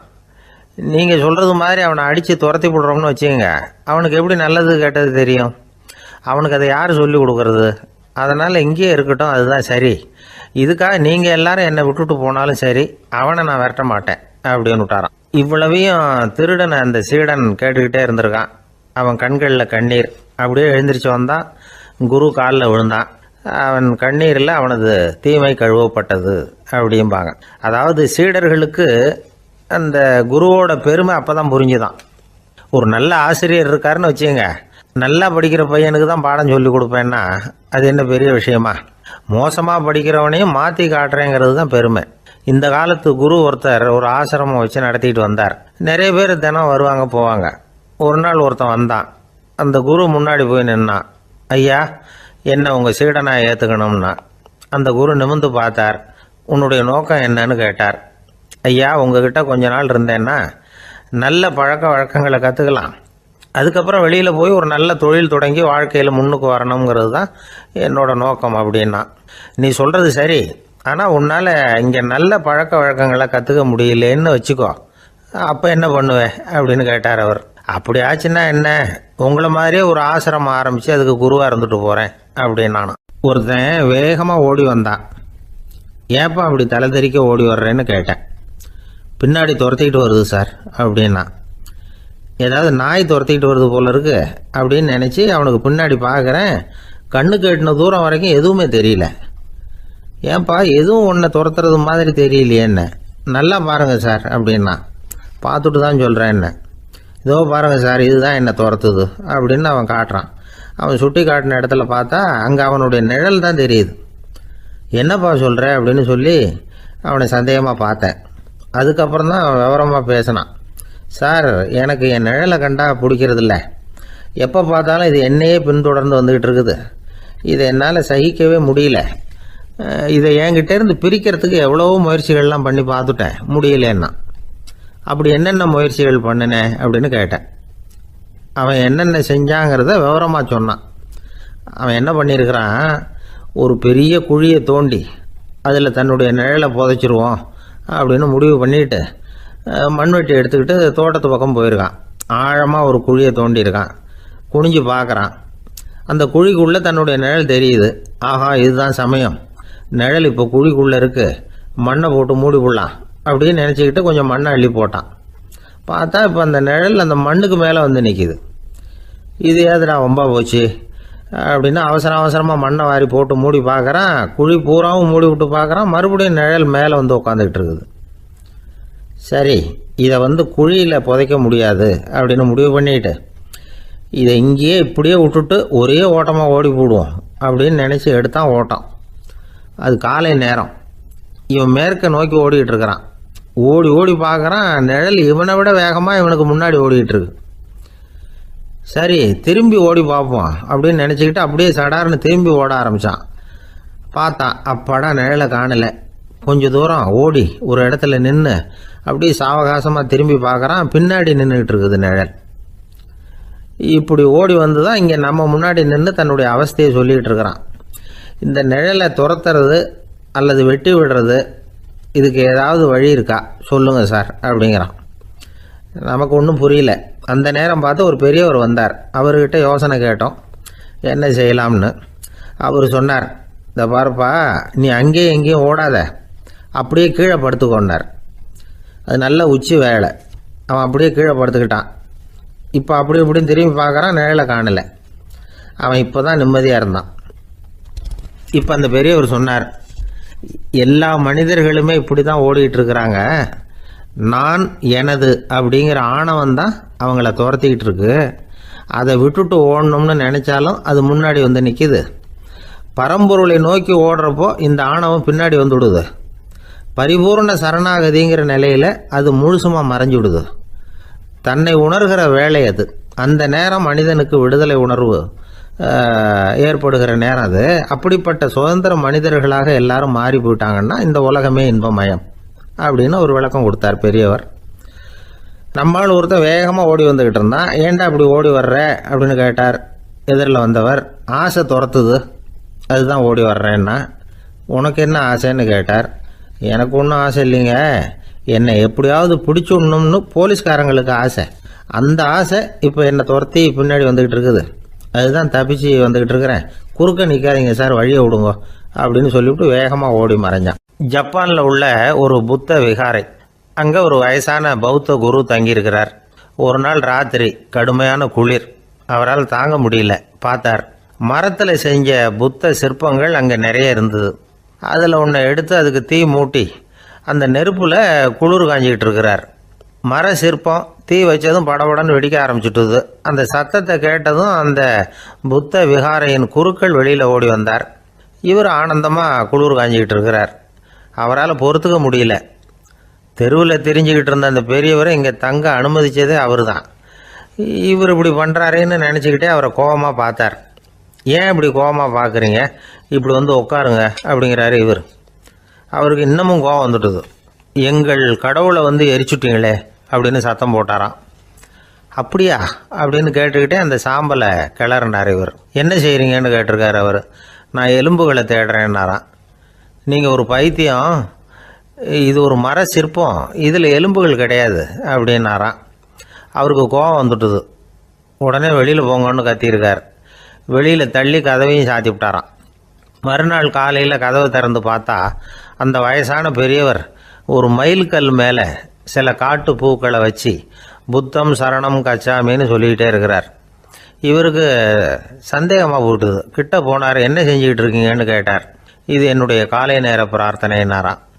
நிஜமாகவே நீங்கள் ஒரு பைத்தியமாக தான் இருக்கணும், ஏன்னா அது ஒரு மைல்கல் அப்படின்னாராம். இப்போ அந்த பெரியவர் சொன்னாராம், நீங்கள் ஒரு மரத்தை புத்தராக நினைக்கும் பொழுது நான் ஏன் ஒரு மைல்கல்ல புத்தராக நினைக்கக்கூடாது? நான் புத்தரை எரிக்கலாம், ஏன்னா அவரை நான் நேசிக்கிறேன். அந்த சிற்பம் மரத்தால் ஆனதுங்கிறது எனக்கு தெரியும். நான் ஒரு மைல்கல்லை தொழலாம், ஏன்னா அது எனது பூக்களை தாங்குது. நான் இந்த மைல்கல்லுக்குள்ளே மறைஞ்சிருக்கிற புத்தரை பார்க்குறேன். யாராவது ஒரு சிற்பி இதை சிலையாக்கினாதான் நீங்கள் புத்தரை பார்க்க முடியும். அன்னைக்கு ரொம்ப குளிராக இருந்தது. நான் எனக்குள்ளே இருக்கிற புத்தரையும் பாதுகாக்கணும். உள்ளே இருக்கிற புத்தரை காப்பாற்றுறதுக்காக வெளியில் உள்ள புத்தரை எரிக்கலாம், அதில் ஒன்றும் தப்பு இல்லை. அது அவருடைய போதனையிலேயே இருக்குது. உனக்குள் ஜோதியாக இரு அப்படிங்கிறது அவருடைய போதனை. என்னுடைய புத்தர் குளிரில் நடுங்கிட்டு இருந்தார். அந்த மர சிற்பங்கள் வெயில் மழையில் உணர்ச்சி இல்லாமல் இருந்தது, அதனால் அப்படி பண்ணினேன். ஆனால் நீங்கள் என்ன பண்ணீங்க? நான் ஒரு மர புத்தரை எரிச்சதுக்காக உயிருள்ள புத்தரை வெளியில் தள்ளி கதவை சாத்தினீங்க அப்படின்னாராம் அந்த பெரியவர். உண்மையான பக்திங்கிறது இதுதான். அதாவது உனக்குள் ஜோதியாக இரு அப்படின்னு புத்தர் சொன்னார் இல்லையா, அது மாதிரி தனக்குள் ஜோதியாக இருக்கிற இந்த காலத்து ஆசாமிகள் நிறைய பேர் உண்டு. எப்பவும் போதையிலேயே இருக்கிறவங்க. ஒரு நாள் நடு ராத்திரி ஒரு மது கடையில் ஒரு ஆள் அங்குள்ள சிப்பந்திகள் கிட்ட கேட்டுக்கிட்டு இருக்கிறான். மறுபடியும் இந்த கடை எப்போ திறப்பாங்கன்னு கேட்டானா. நாளைக்கு காலையில் 8 மணிக்கு திறப்பாங்க அப்படின்னு நானும் அங்கே இருந்த ஆள். அவன் திருப்பி திருப்பி அதையே கேட்டுக்கிட்டு இருக்கான். இவனுக்கு பதில் சொல்லி சொல்லி அழுத்து போச்சு. அதான் சொல்கிறேன் ஐயா, நாளைக்கு காலையில் வா அப்படின்னாங்களாம்.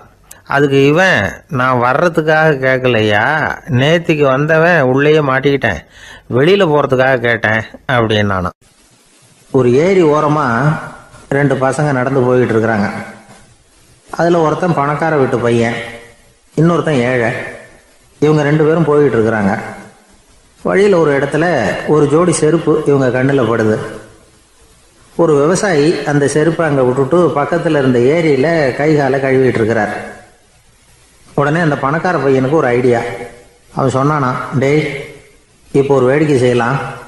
அந்த செருப்பு 2ஐயும் தூக்கி எட்டத்தில் வீசி எரிஞ்சிருவோம். அந்த ஆள் பார்த்துட்டு செருப்பை தேடி அல்லாடுவான், அங்கேயும் இங்கேயும் ஓடுவான், திருன்னு முழிப்பான். அதை பார்த்து நாம் ரசிக்கலாம், நல்ல தமாஷா இருக்கும் அப்படின்னு இருக்கான். இப்படி சொல்லிவிட்டு அந்த செருப்புகளை தூக்கிறதுக்கு போனானா. கொஞ்சம் பொறு அப்படின்னானா அந்த ஏழை பையன். ஏன்னு கேட்டிருக்கான் அவன். இப்போ அந்த ஏழை பையன் சொன்னானா, நீ சொல்கிறது ஒன்றும் வேடிக்கை கிடையாது. உன்னோட செருப்பு தொலைஞ்சா உன் அப்பா உடனே உனக்கு வேறு செருப்பு வாங்கி கொடுத்துருவார். ஆனால் அந்த ஆளுக்கு இந்த செருப்பு தொலைஞ்சதுன்னா வேறு புதுசாக வாங்கிறதுக்கு வாயையும் வயத்தையும் கட்டி பணத்தை சேர்க்க வேண்டியிருக்கும். அதனால் நான் ஒரு வேடிக்கை சொல்கிறேன், அது மாதிரி செய், அது இன்னமும் தமாஷா இருக்கும் அப்படின்னு நானா. எப்படி அது சொல்லுன்னு இருக்கான் அவன். செருப்பு 2ம் அது இருக்கிற இடத்துலையே இருக்கட்டும். உன் சட்டை பையிலிருந்து ஒரே ஒரு ரூபா நாணயத்தை எடு. அதை அந்த செருப்பு மேலே அதோட குதிகால் பகுதியில் வச்சுட்டு நாம் 2 பேரும் அந்த மரத்துக்கு பின்னாடி ஓடி போய் மறைஞ்சு நின்றுக்குவோம். அப்புறம் பாரு வேடிக்கையே அப்படின்னா. அதே மாதிரி ரூபா காசு செருப்பு மேலே வச்சுட்டு இவங்க 2 பேரும் மறைஞ்சு நின்றுக்கிட்டாங்க. கொஞ்ச நேரத்தில் அந்த விவசாயி வந்தார். காலில் உள்ள மண்ணை தட்டிவிட்டு செருப்பை மாட்டுறதுக்காக போனார்.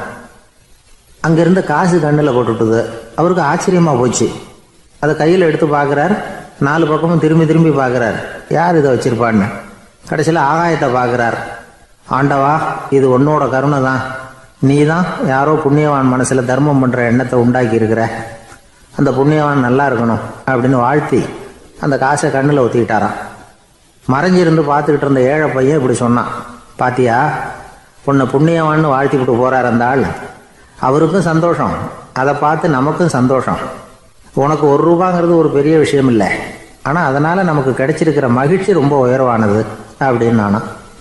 வேடிக்கையும் கிண்டலும் இது மாதிரி அடுத்தவங்களுக்கு இடைஞ்சலாக இல்லாமல் இருக்கணும் அப்படிங்கிறார் கலைவாணர். ஆனால் பாருங்கள், அவருக்கே இடைஞ்சலாக வர்ற விஷயங்களை கூட அவர் வேடிக்கையாக தான் எடுத்துக்கிட்டாராம். ஒரு தடவை ஒருத்தர் கலைவாணர்கிட்ட வந்து, ஐயா என் குழந்தை செத்து போச்சு அப்படின்னு சொல்லி அழுதாராம். உடனே அவருக்கு 100 ரூபா பணத்தை கொடுத்து, இந்தாங்க அடக்கம் செய்யுங்க அப்படின்னு சொல்லி அனுப்பி வச்சாராம். 1 வருஷம் கழிச்சு மறுபடியும் அதே ஆள் வந்திருக்கார். இவர் மறந்துருப்பாருங்கிற நினைப்புல, அண்ணே என் குழந்தை இறந்து போச்சுண்ணே அப்படின்னாராம். இவர் மறுபடியும் 100 ரூபா கொடுத்து ஆறுதல் சொல்லி அனுப்பி வச்சாராம். 7-8 மாசம் கழிச்சு மறுபடியும் அதே ஆள் வந்திருக்கார். அவர் வாயை திறக்கிறதுக்கு முன்னாடியே இவர் 100 ரூபாய் அவர் கையில வச்சு, போன 2 தடவை தான் குழந்தை செத்து போச்சு, இந்த தடவையாவது அதை சாகாம காப்பாத்தி விடு அப்படின்னு சொல்லி அனுப்பி வச்சாராம். அதுக்கப்புறம் அந்த ஆள் வர்றதே இல்லையா. எனக்கு தெரிஞ்ச ஒருத்தர் இருக்கார். அவர் ஒரு பெரிய காவல்துறை அதிகாரி, ரொம்ப கண்டிப்பானவர். அவரை கண்டாவே எல்லாரும் பயப்படுவாங்க. அப்படிப்பட்டவர் வீட்டுக்கு போனால் அப்படியே அடியோட மாறிடுவார். அங்கே போய் பார்த்தீங்கன்னா குழந்தைகளோட குழந்தையா அவர் விளையாடிக்கிட்டு இருப்பார். அலுவலக சமயத்தில் பார்த்தீங்கன்னா குதிரை முதுகில் அவர் உட்காந்துருப்பார். வீட்டில் பார்த்தீங்கன்னா அவர் முதுகில் குழந்தை உட்காந்துருக்கும். அவர் குதிரை மாதிரி போயிட்டு இருப்பார். இது எப்படிங்க முடியுது உங்களால் அப்படின்னு கேட்டாங்க. அது ஒன்றும் இல்லை, இங்கே வீட்டுக்கு வந்த உடனே என்னோட மனசை தனியாக எடுத்து வச்சிருவேன் அப்படின்னார். அது என்னங்க உங்கள் சட்டப்பயிலியாக இருக்குது மனசு, அது தனியாக எடுத்து வைக்கிறதுக்கு அப்படின்னு கேட்டாங்க. அப்படி இல்லைங்க, இது ஒரு பயிற்சி, மனப்பயிற்சி, அவ்வளவுதான் அப்படின்னார். இப்படி சமயம் பார்த்து மனசை தனியாக வச்சுவிட தெரிஞ்சவங்க வாழ்க்கையில் எப்பவும் உற்சாகமாக இருப்பாங்க அப்படிங்கிறது பெரியவங்க கருத்து. ஒரு டாக்டர் ஆஸ்பத்திரியில் இருக்கிற வரைக்கும் டாக்டராக இருக்கலாம். அவர் மனைவிகிட்டையும் அவர் டாக்டராக இருக்க வேண்டிய அவசியம் இல்லை. ஒரு வக்கீல் கோர்ட்டில் இருக்கிற வரைக்கும் வக்கீலாக இருக்கலாம். வீட்டுக்கு வந்ததுக்கு அப்புறமும் வக்கீலாக இருக்க வேண்டிய அவசியம் கிடையாது. வீட்டில் குழந்தைகள்கிட்ட விளையாடும் பொழுதும் அதுகள்கிட்ட ஃபீஸு கேட்டுக்கிட்டு இருக்கக்கூடாது. நாம் எப்படி இருக்கணும்னு பெரியவங்க சொல்கிறாங்கன்னா, மனசோட சேரப்படாதான். அப்படி சேராமல் வாழ்க்கையை கவனிக்கணுமா. மனசை அப்படியே தனியாக எடுத்து பக்கத்தில் வச்சுடணும். அப்படின்னா அதை அப்படியே தூக்கி எறிஞ்சுடு அப்படின்னு அர்த்தம் இல்லை. ஏன்னா மனசுங்கிறது நமக்கு உபயோகப்படக்கூடிய ஒன்று தான். எப்போ அது தேவையோ அப்பப்போ எடுத்து உபயோகப்படுத்திக்கணும். தேவைப்படுறப்போ எடுத்து கண்ணாடியை மாட்டிக்கிறோம்ல, படிக்கும் பொழுது கண்ணாடி தேவைப்படுது, எடுத்து மாட்டிக்கிறோம் இல்லையா. அது மாதிரி கணக்கு போடுறதுக்கு மனசு தேவை. கடைக்கு போய் ஒரு பொருள் வாங்குகிறோம், காசு கொடுக்குறோம், மீதி சில்லறை சரியாக இருக்கா அப்படின்னு எண்ணி பார்த்து வாங்க வேண்டியிருக்கு. அந்த சமயத்தில் மனசை எடுத்து தனியாக வச்சுட்டேன் அப்படின்னு சொல்லிட்டு இருக்கக்கூடாது. பரீட்சைக்கு படிக்க வேண்டியிருக்குது, படித்ததையெல்லாம் அப்படியே நினைவில் வச்சுக்க வேண்டியிருக்கு. அந்த சமயத்தில் மனசை தூக்கி எறிஞ்சுட்டேன் சார் அப்படின்னு சொல்லிட்டு இருக்கக்கூடாது. அப்படி சொன்னால் பரீட்சை நம்மளை தூக்கி எறிஞ்சிடும். அதனால் தேவைப்படுறப்போ மனசை உபயோகப்படுத்தணும், தேவையில்லாதப்போ அதை தனியாக ஓய்வு எடுத்துக்க விட்டுடணும். இப்படி நாம் பழக்கப்படுத்திக்கிட்டா வாழ்க்கைங்கிறது நமக்கு புதுசாக தெரியுமா. மனசுக்கும் ஒரு சக்தி கிடைக்கும். எந்திரங்களுக்கு ஓய்வு கொடுக்குற மாதிரி மனசுக்கும் ஓய்வு கொடுக்கணும், இல்லைன்னா அது களைச்சி போயிடும். குழந்தைகள் மனசை சுமந்துக்கிட்டு இருக்கிறது இல்லை. இது முதியவர்கள் குழந்தைகள்கிட்ட இருந்து கற்றுக்க வேண்டிய ஒரு பாடம். ஆனாலும் இந்த கால குழந்தைகள்கிட்ட ரொம்ப எச்சரிக்கையாக இருக்க வேண்டியிருக்கு. ஒரு தாத்தாவும் பேரனும் விளையாடிக்கிட்டு இருக்கிறாங்க.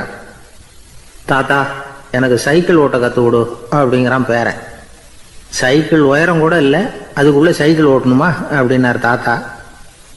ஏன் தாத்தா, ரயில் ஓட்டுறாரு, அவர் என்ன ரயில் நீளமாக இருக்கார் அப்படின்னு கேட்டானா அந்த பையன். வெளிநாட்டுக்கு போகணும்னு ஆசை, ஆனால் அவனுக்கு எந்த மொழியும் தெரியாது.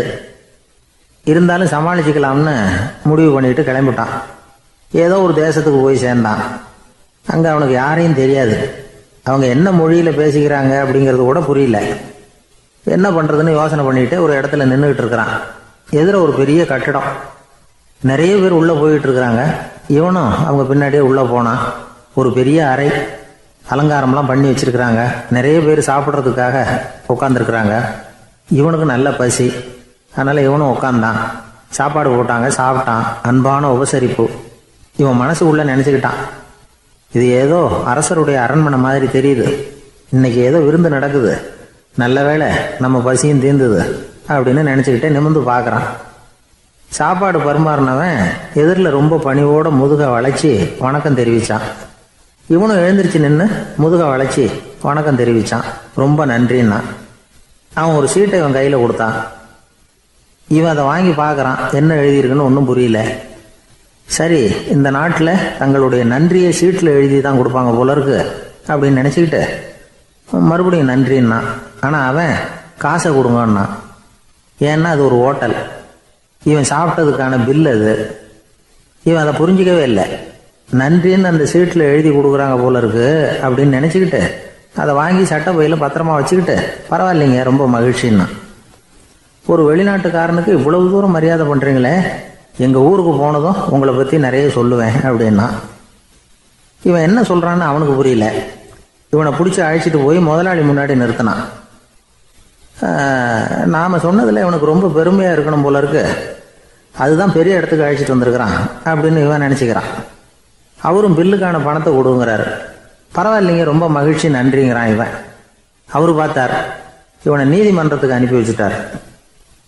இவன் என்ன நினச்சிக்கிட்டான், நம்மளை இந்த ஊர் ராஜா முன்னாடியே அழைச்சிக்கிட்டு வந்து நிறுத்தி இருக்கிறாங்க போல இருக்கு, என்ன ஒரு பெருந்தன்மை அப்படின்னு நினச்சிக்கிறான். நீதிபதி சொன்னார், சாப்பிட்டதுக்கான பணத்தை கொடுத்துரு, இல்லைன்னா அதுக்கான தண்டனை அனுபவிக்க வேண்டி இருக்கும்னார். ராஜாவே நமக்கு நன்றி சொல்கிறாரு போல இருக்கு அப்படின்னு நினச்சிக்கிறான் இவன். என் மகிழ்ச்சிக்கு எல்லையே இல்லைங்க அப்படின்னா. அவரு பார்த்தார், இவனுக்கு தண்டனை கொடுக்க வேண்டியது தான் அப்படின்னு முடிவு பண்ணார். உடனே தீர்ப்பு எழுதினார். இவனை கழுதையில் பின்புறமாக உட்கார வைங்க, இவன் ஒரு மோசடிக்காரன் அப்படின்னு ஒரு போர்டு எழுதி அவன் கழுத்தில் மாட்டுங்க, அப்புறம் அந்த கழுதையை ஊர் பூரா விரட்டுங்க அப்படின்னார். இவனுக்கு தான் மொழி புரியலையே, ஏதோ நடக்குது அப்படிங்கிறது மட்டும் புரியுது. எல்லாரும் சேர்ந்து இவனை ஒரு கழுதை மேலே உட்கார வச்சாங்க. ஓஹோ, நம்மளை பாராட்டி ஒரு ஊர்வலம் நடத்துகிறாங்க போல இருக்கு அப்படின்னு நினச்சிக்கிறான் இவன். எல்லாரும் சத்தம் போட்டுக்கிட்டே கையை தட்டிக்கிட்டு கழுதை பின்னாடி ஓடி வர்றாங்க. இவனுக்கு ரொம்ப உற்சாகமாக இருக்குது. எல்லாருக்கும் கை கூப்பி வணக்கம் சொல்லிக்கிட்டே போகிறான். கூட்டத்தில் திடீர்னு ஒரு தெரிஞ்ச முகம் தெரியுது. அவனுடைய தேசத்தை சேர்ந்த ஒரு ஆள் அவன். அவனை பார்த்ததும் இவனுக்கு ரொம்ப உற்சாகம்.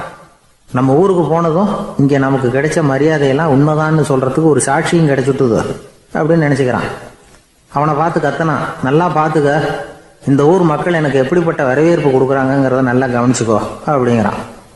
அவனுக்கு அவமானமாக போட்டுது. தலையை குனிஞ்சுக்கிட்டே நழுவி போயிட்டான். இவன் பார்த்தான், அவன் தலை தெரியல. ஆகா, அவனுக்கு நம்ம மேலே பொறாமை போல இருக்கு, அதனால தான் காணாமல் போயிட்டான் அப்படின்னு நினச்சிக்கிறான். இப்படி ஒரு வேடிக்கை கதையை பெரியவங்க சொல்கிறது உண்டு. கதை வேடிக்கையாக இருந்தாலும் இதில் உள்ள கருத்து என்ன தெரியுமா? அந்த கழுதை மேலே உட்காந்துருக்கிறானே, அது மாதிரி தான் நாமளும் அகங்காரங்கிற கழுதை மேலே உட்காந்துக்கிட்டு இருக்கோமா. நாமளும் கிட்டத்தட்ட அதே மாதிரி பிரம்மையில் தான் இருக்கிறோமா. என்ன நடக்குதுங்கிறதே புரியறதில்லை. அகங்காரத்தில் பேசுகிறவனுக்கும் சித்த சுவாதீனம் இல்லாமல் பேசுகிறவனுக்கும் அதிக வித்தியாசம் இருக்கிறதில்ல. அது மாதிரி ஒருத்தன் தன்னுடைய வீட்டை சுற்றி சேற்றை வாரி அரைச்சிக்கிட்டு இருந்தானா. அந்த வழியாக வந்த ஒரு பெரியவர் அதை பார்த்துருக்கார். என்னப்பா பண்ணிகிட்டு இருக்கிற அப்படின்னு கேட்டாரான். கழுதைகளை விரட்டிக்கிட்டு இருக்கிறேன் அப்படின்னானா. இங்கே கழுதைகளே காணுமே அப்படின்னாரான் அவரு. அதுதான் ஏற்கனவே விரட்டி விட்டனே அப்படின்னானா இவன். ஒரு ஊரில் ஒரு ராஜா இருந்தார். அவர் ஒரு நாள் காலையில் அரண்மனையில் மேல் மாடத்தில் வந்து நின்றுக்கிட்டு இருந்தார். அப்போ ஒரு ஆள் வீதியில் ரொம்ப வேகமாக ஓடிக்கிட்டு இருக்கான். அதை ராஜா கவனிச்சார். அவன் மனசில் ஏதோ ஒரு தவிப்பு இருக்குங்கிறத புரிஞ்சுக்கிட்டார். உடனே அரண்மனை சேவகர்களை கூப்பிட்டார். அந்த ஆளை இங்கே அழைச்சிட்டு வாங்க அப்படின்னார். இவங்க ஓடி போய் அந்த ஆளை அழைச்சிட்டு வந்தாங்க. மன்னர் முன்னாடி நிறுத்தினாங்க. மன்னர் அவனை நிமிர்ந்து பார்த்தார். எதுக்காக இவ்வளவு வேகமாக ஓடிக்கிட்டு இருக்கிற அப்படின்னு கேட்டார். இதுக்கு அவன் சொன்னா, மன்னா, நம்ம கோட்டையின் வடக்கு வாசல் இருக்கு இல்லையா, அது ஓரமா ஒரு பெரிய பாறாங்கல் கிடக்கு. அதுக்கு அடியில் நான் ஒரே ஒரு வெள்ளி நாணயத்தை புதைச்சி வச்சிருக்கேன். அது இப்போ எனக்கு தேவைப்படுது. என்னுடைய மனைவிக்கு ஒரு பரிசு வாங்கி கொடுக்க வேண்டியிருக்கு. அதுக்காக தான் அவசரமாக ஓடிக்கிட்டு இருக்கிறேன் அப்படின்னா. மன்னர் யோசனை பண்ணார். அப்புறம் சொன்னார், அதுக்காகவா இப்படி ஓடுற? பரவாயில்ல, அதை பற்றி கவலைப்படாத. நான் உனக்கு 10 வெள்ளி காசுகள் தர்றேன், வாங்கிட்டு திரும்பி போ அப்படின்னார். இவன் தலையை சொரிஞ்சான். மன்னா, நீங்கள் கொடுக்கறத ரொம்பவும் மகிழ்ச்சியோடு வாங்கிக்கிறேன். இருந்தாலும் அதுக்கப்புறம் அந்த வடக்கு வாசலுக்கு போய் அங்கே இருக்கிற ஒரு நாணயத்தையும் எடுத்துக்கிட்டு போயிடுறேனே அப்படின்னானா. இதை பாருப்பா, அந்த ஒரு நாணயத்தை மறந்துடு, உனக்கு 100 வெள்ளி நாணயங்கள் தரேன் இருக்கார். மன்னா, ரொம்ப மகிழ்ச்சி. உங்கள் மாதிரி தாராள குணம் வேற யாருக்கும் வராது. நீங்கள் கொடுக்குற 100 நாணயங்களையும் வாங்கிக்கிறேன். இருந்தாலும் வடக்கு வாசலுக்கு போய் அதையும் எடுத்துக்கிட்டா 101 ஆயிடுமே அப்படின்னானா. இதை பாருப்பா, அந்த ஒரு நாணயத்தை மறந்துடு, அது எக்கேடாவது கெட்டு போகட்டும். நான் உனக்கு 100 பொற்காசுகள் தரேன், அதையாவது வாங்கிட்டு வந்த வழியிலேயே திரும்பி போடுன்னாராம். தங்க நாணயங்களே தரேன்னு சொல்றீங்க, தாராளமாக வாங்கிக்கிறேன். இருந்தாலும் வடக்கு வாசலுக்கு போய் அப்படின்னு மறுபடியும் ஆரம்பிச்சான். அரசர் வந்து பொறுமை இழந்துட்டார். கடைசியாக ஒரு முடிவுக்கு வந்துட்டார். இதை பாருப்பா, உனக்கு என்னுடைய ராஜ்யத்திலேயே பாதியை கொடுத்துட்றேன், அப்படியாவது திருப்தியாக திரும்பிப்போ அப்படின்னாராம். மன்னா, உங்களுடைய பெருந்தன்மைக்கு ஈடு இணையே கிடையாது. தேசத்திலேயே பாதி பிரித்து கொடுக்குறேன்னு சொல்கிறீங்க, அதனால் உங்ககிட்ட ஒரு சின்ன வேண்டுகோள் அப்படின்னானா. சொல்லுன்னாராம் மன்னர் ஆர்வமா. இவன் மெதுவாக ஆரம்பித்தான். அப்படி இந்த ராஜ்யத்தை ரெண்டாக பிரிக்கிறப்போ அந்த வடக்கு வாசல் இருக்கிற பக்கத்தை என்கிட்டயே கொடுத்துருங்கோ அப்படின்னானா. மன்னர் அசந்து போயிட்டார். இந்த கதை எதுக்காகன்னு கேட்டால், மனம்ங்கிறது ஒரு குரங்குங்கிறத புரிஞ்சுக்கிறதுக்காகத்தான். உன்னை பிடிச்சிக்கிட்டா லேசில் விடாது. அப்படிப்பட்ட மனசை அறிவு தான் வழி நடத்தணும். அதில் தான் வாழ்க்கையின் வெற்றி அடங்கியிருக்குது. ஒரு சின்ன பையன் தெருவில் அழுதுகிட்டு இருந்தான். ஏன்பா அழுகுறேன்னு ஒரு பெரியவர் கேட்டார். ₹1 காசை இங்கே தொலைச்சுட்டேன் அப்படின்னா. சரி, அதுக்காக அழாத, அதுக்கு பதிலாக 10 ரூபா தரேன், இந்தா வச்சுக்கோன்னு கொடுத்தாரு. அந்த 10 ரூபாயை வாங்கி சட்டப்பையில் போட்டுக்கிட்டு அதை விட அதிகமாக சத்தம் போட்டு அழ ஆரம்பிச்சுட்டான். மறுபடியும் ஏன்டா அழறேன்னு கேட்டார் பெரியவர். அந்த ₹1 கிடைச்சிட்டுதுன்னா இப்போ என்கிட்ட 11 ரூபா இருக்குமே, இப்போ 10 ரூபா தானே இருக்கு அப்படின்னு சொல்லிவிட்டு அழறான். சங்கீத வித்வான்களில் பல வகை உண்டு. சில குறிப்பிட்ட ராகங்களை பாடுறதுல அவங்களுக்கு பெருமை வர்றது உண்டு. ஆனால் ஒருத்தர் இருந்தார், அவரால் ஒரு ராகத்துக்கே பெருமை வந்தது. அந்த ராகத்தை அவர் வாசித்து கேட்கணும் அப்படின்னு சொல்லுவாங்க. அது என்ன ராகம்னா தோடி ராகம். சரி, அந்த வித்வான் யாருன்னா அவர் தான் திருவாவடுதுறை ராஜரத்னம் பிள்ளை. பேராசிரியர் கல்கி ஒரு சமயம் தம்முடைய பத்திரிகையில் எழுதினாராம். அதை அப்படியே படிக்கிறேன் கேளுங்களேன். ஆகா, ஸ்ரீ ராஜரத்னம் பிள்ளையின் தோடி ஆலாபனையை முதலில் கேட்டபோது அவருடைய கற்பனையை விட்டு தள்ளுங்கள். நம்முடைய மனதில் என்னென்ன இன்பமயமான கற்பனைகள் எல்லாம் உதித்தன. குழந்தை தாயிடம் கொஞ்சம் குரலை கேட்டோம், அன்னை குழந்தையிடம் கொஞ்சம் குரலை கேட்டோம், ரதியும் மன்மதனும் பேசிக்கொண்ட காதல் மொழிகளை கேட்டோம், முருகன் சிவபெருமான் செவிகுளிர மொழிந்த உபதேசத்தை கேட்டோம், கலைமகள் கவிஞனுக்கு அருளிய ஆசி மொழிகளை கேட்டோம், நாரத முனிவருடைய தம்பூரா சுருதியை கேட்டோம், ராவணன் தன் எலும்பை ஒடித்து வீணையாகச் செய்து வாசித்த கானத்தை கேட்டோம், கானப் பறவைகளின் கலகல ஒலியை கேட்டோம், கோலக் குயில்களின் குரல் இனிமையை கேட்டோம். இப்படிலாம் பேராசிரியர் கல்கி விமர்சனம் எழுதியிருக்கிறார். திருவாவடுதுறை ராஜரத்னம் பிள்ளை அவர்களுடைய வாசிப்பை கேட்டுட்டு TN ராஜரத்னம் பிள்ளை இறந்து போனார். அப்போ கவிஞர் கண்ணதாசன் எழுதினார், செவியனில் ஓடி எங்கள் சிந்தையில் ஓடி இந்த புவியெல்லாம் ஓடி நின்பார் பொங்கிய தோடி வேறிங்கு எவரிடம் போகும் ஐய இனி அதை காப்பார் யாவர் அவிந்தனின் சடலத்தோடே அவிந்தது தோடிதானும் அப்படின்னு எழுதினாராம். அந்த அளவுக்கு அவருடைய தோடியை ரசித்தவர்கள் உண்டு. அதே மாதிரி தோடின்னா என்னன்னு தெரியாமலே அவரை ரசித்தவங்களும் அந்த காலத்தில் உண்டு. அதாவது ஒரு பெரிய சபையில் இவர் வாசிச்சுக்கிட்டு இருக்கிறார். பாதியில் ஒரு பெரிய மனுஷன் உள்ளே வந்தார். அவர் உடம்புல பட்டு வேஷ்டி, ஜருகை, அங்கவஸ்திரம், வாயில் வெத்தலை, வாசனை புகையில, காதில் வைரக்கடுக்கன், கழுத்தில் தங்க சங்கிலி, கை விரல் பூரா மோதிரம், கையில் ஒரு வெள்ளி வெத்தலை புட்டி, உதவிக்கு 2 பேர் பக்கத்தில். இவ்வளவு பந்தாவோடு வரார் கச்சேரி கேட்கறதுக்கு. இப்படி வந்தவர் முதல் வரிசையில் உக்காந்தார். வித்வான் வாசித்து முடித்ததும் இவர் அவரை பார்த்து, ஐயா, நீங்கள் தோடி வாசிக்கிறதுல ரொம்ப கெட்டிக்காரர்னு கேள்விப்பட்டிருக்கேன், அதை கேட்கறதுக்காக தான் மெனக்கிட்டு வந்திருக்கிறேன், அதை வாசிங்களேன் அப்படின்னாராம் இந்த பெரியவர். ராஜரத்னம் பிள்ளைக்கு ஒன்றும் புரியல. ஏன்னா இது வரைக்கும் அவர் வாசிச்சுக்கிட்டு இருந்ததே அந்த தோடி ராகத்தை தான். அதை வாசித்து முடித்ததும் அதை வாசிங்களேன்னு இவர் கேட்குறார். அப்படின்னா இவரோட ஞானம் எப்படிப்பட்டது? இவ்வளவும் கேட்டுட்டு இப்படி கேட்குறாரே அப்படின்னு அவர் யோசிச்சிருக்கிறார் ராஜரத்னம் பிள்ளை. உடனே என்ன பண்ணார் தெரியுமா? பக்கத்தில் ரொம்ப சாதுவாக சுருதி போட்டுக்கிட்டு இருந்த ஒரு முதுகில் ஓங்கி ஒரு குத்து விட்டாராம். அவருக்கு ஒன்றும் புரியல, எதுக்கு நம்மளை அடிக்கிறார் இவர், நம்மளை குத்துறாரு வித்வான்னு. அவர் அதிர்ச்சியால் இவர் நிமிர்ந்து பார்த்துருக்கார். அப்போ ராஜரத்னம் பிள்ளை சொன்னாராம், ஏய்யா ஐயா பெரிய மனுஷன், என்னுடைய பரம ரசிகர், தோடி ராகம் கேட்கணுங்கிறதுக்காக இவ்வளவு தூரம் வந்திருக்கிறார், முதல் வரிசையில் உட்காந்துருக்கார். நீ இந்த சமயம் பார்த்து தோடி ராகம் வாசிக்கிற நாதஸ்வரத்தை வீட்டில் வச்சுட்டு வந்துட்டியே, இப்போ ஐயாவுக்காக அந்த ராகத்தை நான் எப்படி வாசிக்கிறது அப்படின்னு சொல்லிவிட்டு மறுபடியும் முதுகில் ஒரு அடி கொடுத்தாராம். அடி வாங்கினவருக்கே சிரிப்பு அடக்க முடியலையா. எனக்கு இது மட்டும்தான் சார் தெரியும், இதை தவிர வேற எதுவும் தெரியாது அப்படின்னு சொல்லிக்கிட்டே காலம் தள்ளுறவங்க ரொம்ப பேர். அவங்களெல்லாம் கஷ்டப்பட வேண்டியிருக்கும். ஒருத்தர் தன்னுடைய தொழிலில் ரொம்ப கெட்டிக்காரராக இருக்கலாம், அதுக்காக எப்பவும் அதே ஞாபகத்தில் இருந்துக்கிட்டு உலகியல் அறிவு இல்லாமல் இருந்துடக்கூடாது, அது ஆபத்து. இதுக்காக நம்ம தாத்தா பாட்டிலாம் ஒரு கதை சொல்லுவாங்களே, கேள்விப்பட்டிருக்கீங்களா? ஒரு சமயம் ஒரு 4 பேர் சேர்ந்து வெளியூருக்கு பிரயாணம் போனாங்களாம். அந்த 4 பேர் எப்படி தெரியுமா?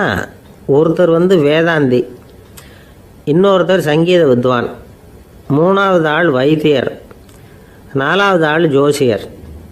இவங்க 4 பேரும் நண்பர்கள். அதனால் சேர்ந்து புறப்பட்டாங்க. வழியில் ஒரு ஊரில் தங்கினாங்க. இருட்டி போச்சு. அதனால் இன்றைக்கி ராத்திரி இங்கேயே தங்கி இருந்துட்டு நாளைக்கு புறப்படலாம் அப்படின்னு தீர்மானம் பண்ணாங்க. சாப்பாட்டுக்கு என்ன பண்ணுறது? அங்கேயே கடத்தெருவுக்கு போய் சாமான்லாம் வாங்கியாந்து சமைச்சு சாப்பிட்லாம்னு முடிவு பண்ணாங்க. 4 பேர் இருக்கிறதுனால ஆளுக்கு ஒரு காரியமாக செய்யலாம் அப்படின்னு வேலையை பிரிச்சுக்கிட்டாங்க.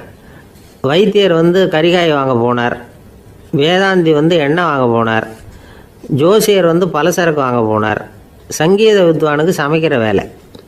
எல்லாம் சரி. ஆனால் நடந்தது என்ன தெரியுமா?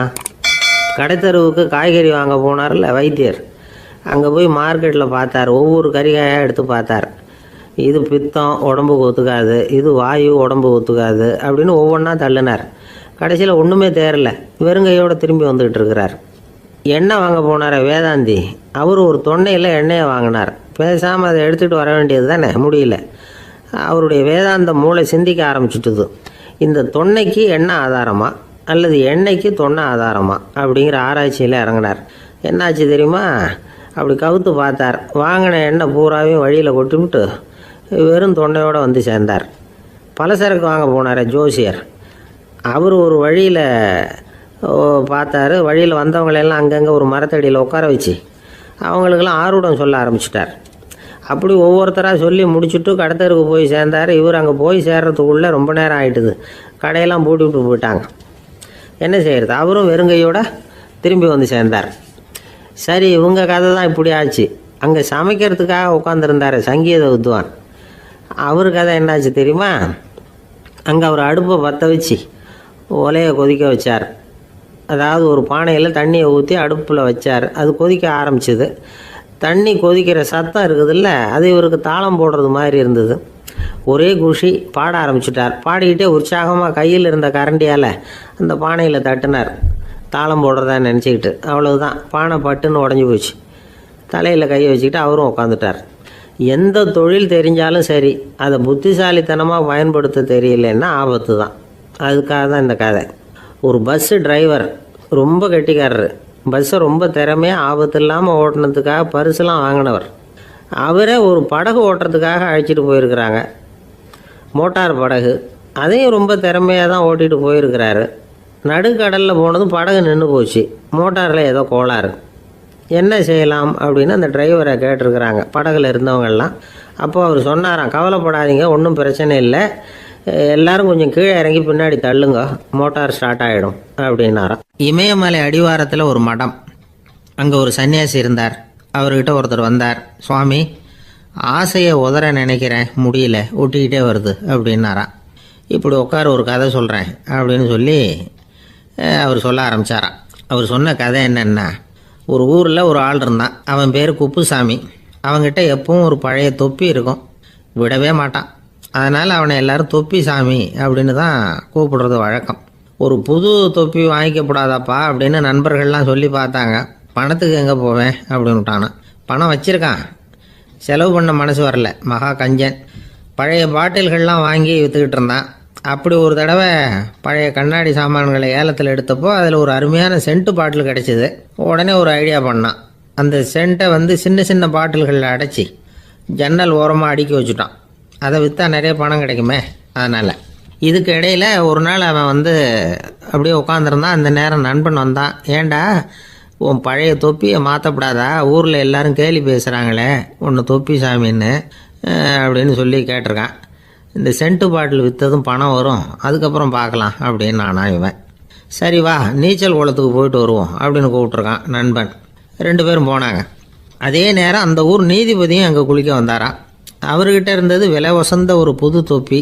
அதை அங்கே இருந்த ஸ்டாண்டில் மாட்டிவிட்டு குளிக்க போனார். இதுக்கிடையில் குப்புசாமி குளிச்சுட்டு வந்தான். அவனுடைய பழைய தொப்பியை காணலை.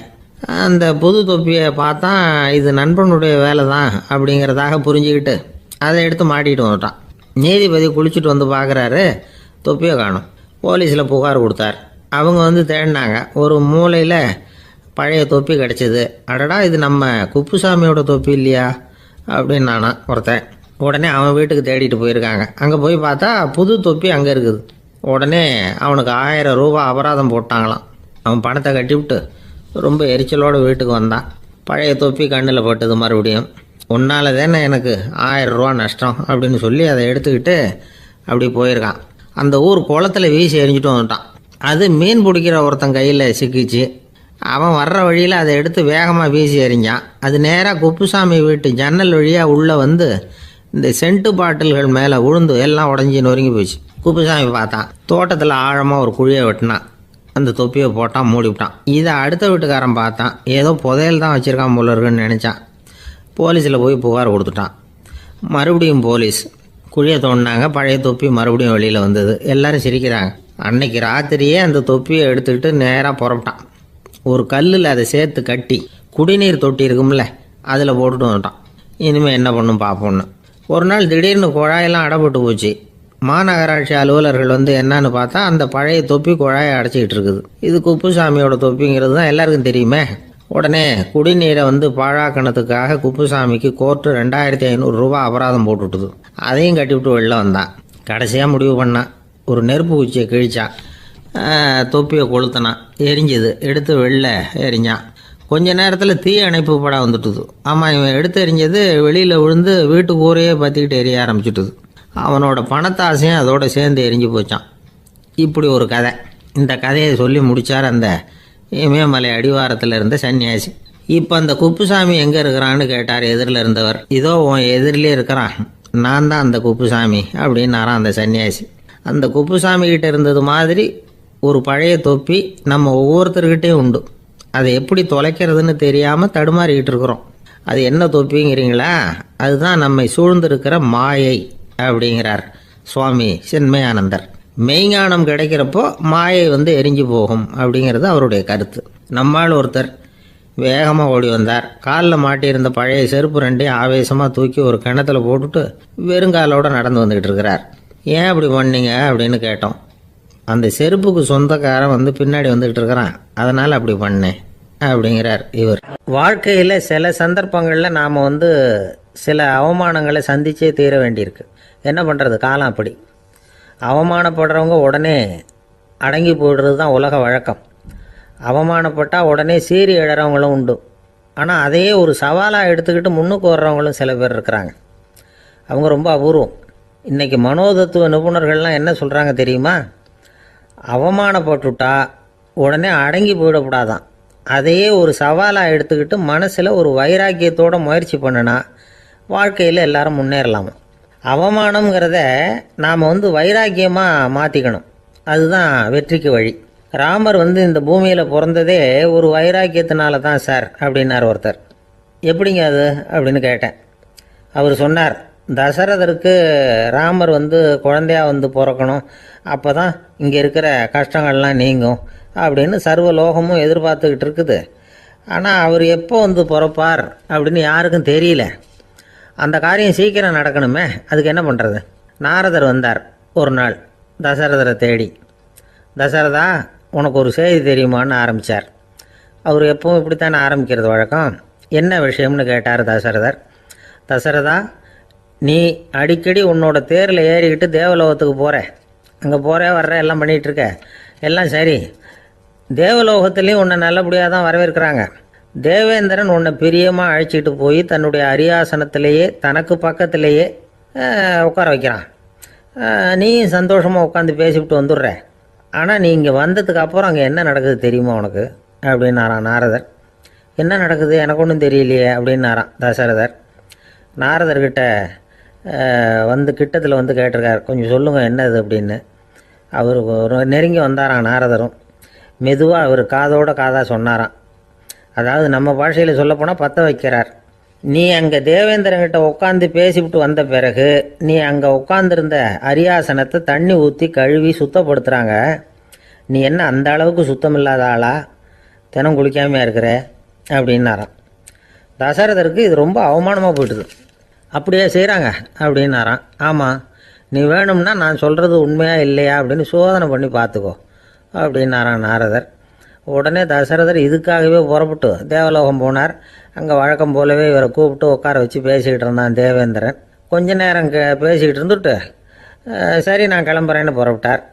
சரி அவனும் வாசல் வரைக்கும் வந்து வழி அனுப்பி வச்சுட்டு உள்ளே போயிட்டான். தசரதர் வெளியில் கொஞ்ச நேரம் மறைஞ்சி இருந்துட்டு மெதுவாக உள்ளே எட்டி பார்த்தார் என்ன நடக்குதுன்னு. நாரதர் சொன்னது உண்மைதான். தசரதர் உட்காந்துருந்த ஆசனத்தை அங்கே 2 தேவர்கள் கழுவி சுத்தப்படுத்திக்கிட்டு இருக்கிறாங்க. தசரதரால் இதை தாங்கிக்க முடியல. அவருக்கு ரொம்ப அவமானமாக போச்சு. நேராக கிடுகிடுன்னு தேவேந்திரங்கிட்டே போனார். நான் உட்காந்துருந்த இருக்கையே சுத்தம் பண்ணுறியே, நான் என்ன அந்த அளவுக்கு பாவியா அப்படின்னு கேட்டார். ரொம்ப கோபமாக கேட்டார். தசரதரே, மனுஷனுக்கு 3 கடன்கள் உண்டு. தேவ கடன், ரிஷி கடன், பித்ரு கடன். இதை தீர்க்காதவன் பாவியாகிறான். இதில் மகனை பெறுவதால் தான் பித்ரு கடன் தீரும். உனக்கு மகன் கிடையாது, அதனால் நீ பாவியாகிற. பாவி உட்காந்துருந்த இடம்ங்கிறதுனால அதை சுத்தம் செய்ய வேண்டியது எங்கள் கடமை அப்படின்னு நானான் தேவேந்திரன். இந்த இடத்துல தசரதருக்கு ஏற்பட்ட அவமானம் ஒரு வைராக்கியமாக மாறிச்சு. தேவேந்திரனே கேட்டுக்கோ, ஒரு மகனை பெற்ற பிறகு தான் இந்த சபையில் மறுபடியும் அடி எடுத்து வைப்பேன் அப்படின்னு சொல்லிவிட்டு போயிட்டாரான். போய் புத்திர காமேஷ் யாகம் பண்ணார். புத்திரர்கள் பிறந்தார்கள். இந்த கதையில் உள்ள கருத்து என்னென்னா, தேவேந்திரன் தசரதரை அப்படி அவமானப்படுத்தலைன்னா அவருக்கு இப்படி ஒரு வைராக்கியம் பிறந்திருக்குமா யோசிச்சு பார்க்கணும். நமக்கு ஏற்படுகிற சில அவமானங்களையும் வைராக்கியமாக மாற்றிக்குவோம். அப்படி மாற்றிக்கிட்டோம்னா வாழ்க்கையில் வந்து முன்னேறலாம். நம்ம ஆளுங்க சில பேர் அவமானத்தை வந்து வைராக்கியமாக மாற்றிக்கிறது எப்படி தெரியுமா? நம்மக்கிட்ட ஒரு பையன் சொன்னான், எங்கள் அப்பா என்னை எல்லாருக்கும் முன்னாடி வச்சு திட்டிவிட்டார், பொறுப்பு இல்லாமல் ஊர் சுற்றுறேன்னு சொல்லி அவமானப்படுத்தி விட்டார். இனிமேல் நீ என் முகத்திலேயே முழிக்காதரா போடான்னு வேற சொல்லிவிட்டார். எனக்கு ரோஷம் வந்துட்டுது. அந்த அவமானத்தை வைராக்கியமாக மாற்றிக்கிட்டேன். அன்னையிலேருந்து அவர் முகத்திலேயே முழிக்கிறது இல்லை அப்படின்னா. அப்படியான்னு கேட்டோம். ஆமாங்க, அவர் வீட்டில் இல்லாத நேரமாக பார்த்து உள்ளே சமையல் கட்டுக்கு போய் சாப்பிட்டுட்டு நைஸாக வெளியில் வந்துடுவேன் அப்படிங்கிறான் அவன். ஒரு கடைக்கு போனேன், 5 ரூபா பணத்தை எடுத்து கொடுத்தேன். ஒரு தினசரி பத்திரிக்கையை கேட்டேன். அவர் உடனே அங்கே அடுக்கி வச்சுருந்த பத்திரிக்கையில் ஒன்று எடுத்து என் கையில் கொடுத்தார். வாங்கிக்கிட்டேன். மீதி பணத்தை எடுத்தார். அதையும் என் கையில் கொடுக்கணும்ல, கொடுக்கல. எதிரில் இருந்த பலகையில் வச்சு எடுத்துக்க சொன்னார். எப்பவும் அவர் அப்படி தான் பண்ணுவார். நானும் எடுத்துக்கிட்டு வந்துடுவேன். இவர் ஏன் இப்படி பண்ணுறாருங்கிறது எனக்கு ரொம்ப நாளாக ஒரு சந்தேகம். ஒரு நாள் அவர்கிட்டயே இதை கேட்டுவிட்டேன். ஏங்க, நீங்கள் உங்கள் கடைக்கு வந்து பொருள்கள் வாங்குறவங்களுக்கு நீங்கள் பாக்கி சில்லறையை கொடுக்குறப்போ பலகையில் வச்சு விட்றீங்க, கையில் கொடுக்க மாட்டேங்கிறீங்களே, ஏன் அப்படின்னு கேட்டேன். காசை கையில் கொடுத்தா நம்மக்கிட்ட இருக்கிற லட்சுமி போயிடுவா சார் அப்படின்னார். அதாவது பணம் செலவாயிடும் அப்படின்னு அர்த்தமா. இன்னொரு நண்பர், அவர் ஒரு நாள் வழக்கத்துக்கு மாறாக ரொம்ப சோகமாக உட்காந்துருக்கிறார். ஏங்க என்னாச்சு, ஏன் இப்படி கப்பலே கவிழ்ந்தது மாதிரி உட்காந்துருக்குறீங்க அப்படின்னு கேட்டேன். கப்பலே கவிழ்ந்திருந்தா கூட நான் இப்படி கவலைப்பட மாட்டேன் சார், வேற ஒன்று நடந்து போச்சுன்னார். என்னன்னு கேட்டேன்.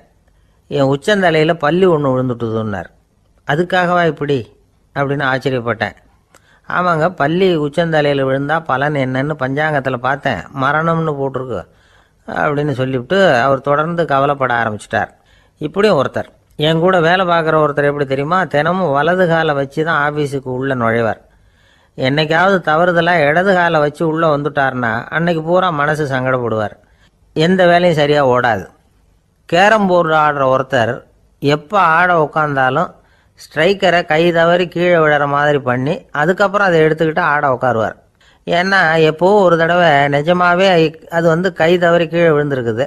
அன்னைக்கு பிரமாதமாக ஜெயிச்சுட்டார். உடனே ஒரு முடிவுக்கு வந்துட்டார், கை தவறுனா லாபம் அப்படின்னு. அதுக்கப்புறம் அதையே பழக்கமாக்கிக்கிட்டார். பூனை குறுக்க போனால் சகுனம் சரியில்லைன்னு நினைக்கிறவங்க உண்டு. ஆனால் ஒருத்தர் எப்படி தெரியுமா, அவர் வெளியில் கிளம்புற சமயம் பக்கத்து வீட்டு ரேடியோவில் மியாவ் மியாவ் பூனை குட்டின்னு பாட்டு சத்தம் கேட்டால் கூட போதும், சகனம் சரியில்லைன்னு பிரயாணத்தை கேன்சல் பண்ணிவிடுவார். இப்போ இவ்வளவும் எதுக்கு சொல்கிறோம்னா, அளவுக்கு மீறின சகுன நம்பிக்கைகள் இருக்குது பாருங்கள், இதோட பயமும் சேர்ந்துக்கிட்டதுன்னு வச்சுக்கோங்க, இது ஒருத்தருடைய மனநிலையை பாதிச்சிடும். இது வந்து உளவியல் நிபுணர்கள் சொல்கிற கருத்து. வாழ்க்கையே தடுமாற வச்சிரும். பாதுகாப்பு இல்லாத உணர்வு, ஒரு விதமான டிப்ரெஷன் மனநிலை, இதெல்லாம் தான் இதுக்கு காரணமாக அமையலாம். சில பேர் காய்கறி நறுக்க கத்தியை கையில் எடுத்தால் கூட நேரம் சரியாக இருக்கா அப்படின்னு பார்த்துட்டு தான் வேலையை ஆரம்பிக்கிறது வழக்கம்.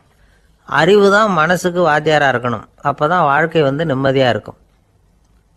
அறிவு மனசு சொல்கிறபடியெல்லாம் கேட்க ஆரம்பிச்சுட்டுதுன்னா இடைஞ்சல் தான். ஒருத்தருக்கு 7ஆம் நம்பர் தான் ராசியான நம்பராம். 7ஆம் தேதி தான் எந்த காரியத்தையும் ஆரம்பிப்பாராம். 7 எழுத்து வர்றது மாதிரி பேரை மாற்றி வச்சுக்கிட்டார். 7 மணிக்கு தான் தினமும் எழுந்திருப்பார். 7ஆம் நம்பர் வீட்டில் தான் குடியிருக்கார். கல்யாணம் கூட 7ஆம் தேதி தான் பண்ணிக்கிட்டார். அவர் ஒரு நாள் குதிரை பந்தயத்துக்கு போனாராம். குதிரையோட பேரையெல்லாம் பார்த்தார். ஒரு குதிரையோட பேர் 7 எழுத்தில் அமைஞ்சிருந்தது. 7 தானே இவருக்கு அதிர்ஷ்ட நம்பர். அதனால் உடனே அது பேரில் பணத்தை கட்டினார். பந்தயம் நடந்தது. என்ன சார் ஆச்சுன்னு கேட்டாங்க. நான் பணம் கட்டின அந்த என்னோட குதிரை 7ஆவதாக சேர்ந்தது சார் அப்படின்னாராம் சோகமாக. ஒரு ஊரில் ஒரு ராஜா இருந்தார். அவர் ஒரு பூனை வளர்த்தார். ரொம்ப செல்லமாக அவர் அந்த பூனையை வளர்த்தார். அவர் என்ன பண்ணுவார் தெரியுமா? இரவு நேரத்தில் அந்த பூனையோட தலையில் ஒரு விளக்க வச்சுருவார். அந்த பூனை ரொம்ப ஜாக்கிரதையாக அந்த விளக்கு கீழே விழுந்துடாமல் பார்த்துக்கும். தலையை ஆட்டாமல் ரொம்ப நிதானமாக ராஜா பின்னாடி நடந்து போய்கிட்டே இருக்கும். அந்த விளக்கு வெளிச்சத்தில் எல்லா வேலைகளையும் செஞ்சுருவார். கையில் ஒரு விளக்கை தனியாக எடுத்துகிட்டு போக வேண்டிய அவசியமே இல்லை. விளக்கை தூக்கிட்டு போகிற வேலையை அந்த பூனை பார்த்துக்கும். அதனால் ராஜாவுக்கு அந்த பூனை மேலே ரொம்ப பிரியம். மந்திரிகளையெல்லாம் கூப்பிட்டு அவங்கக்கிட்ட சொல்லுவார், பார்த்தீங்களா இந்த பூனை எவ்வளவு விசுவாசமாக நடக்குது, என் பேரில் எவ்வளவு மரியாதை பார்த்தீங்களா அதுக்கு அப்படிம்பார். இதை கேட்டுவிட்டு அங்கேருந்து அமைச்சர்களில் ஒருத்தர் சொன்னார், மன்னா நீங்கள் சொல்கிறது சரிதான், இருந்தாலும் இந்த பூனையோட விசுவாசத்தை நாம் கொஞ்சம் சோதித்து பார்க்க வேண்டியிருக்கு அப்படின்னாராம். சரி, உங்கள் ஆசையை ஏன் கெடுக்கணும், நல்லா சோதித்து பாருங்கள் அப்படின்னு சொல்லிவிட்டார் ராஜா. உடனே அந்த அமைச்சர் என்ன பண்ணார் தெரியுமா? எங்கேயோ புறப்பட்டு போனார். ஒரு 5-6 எலிகளை பிடிச்சிட்டு வந்தார். அரண்மனையில் ராஜா ஏதோ வேலை பார்த்துக்கிட்டு இருக்கிறாரு. பக்கத்தில் அந்த பூனை ரொம்ப பணிவாக நின்றுக்கிட்டு இருக்குது. அது தலையில் விளக்கு எரிஞ்சிக்கிட்டு இருக்கு. அமைச்சர் தான் பிடிச்சிட்டு வந்த எலிகளை அந்த பூனை பார்வையில் படுறது மாதிரி எதிரில் விட்டார். அந்த எலிகள்லாம் அங்கேயும் இங்கேயும் ஓட ஆரம்பிச்சுது. அதை பார்த்தது பூனை. அவ்வளவுதான். தலையில் இருக்கிற விளக்கை பற்றியும் கவலைப்படலை, ராஜாவை பற்றியும் கவலைப்படலை. ஒரே பாய்ச்சலாக பாஞ்சு எலிகளை துரத்த ஆரம்பிச்சுட்டுது. தலையில் இருந்த விளக்கு எங்கேயோ போய் விழுந்தது, அணைஞ்சு போச்சு. இருட்டில் ராஜா தடுமாற ஆரம்பிச்சுட்டார். இந்த சமயத்தில் அந்த அமைச்சர் மறுபடியும் விளக்கை ஏற்றினார். வெளிச்சம் வந்தது. அதுக்கப்புறம் அந்த அமைச்சர் பேசினார், அரசே, பூனையோட விசுவாசத்தை பார்த்தீங்களா?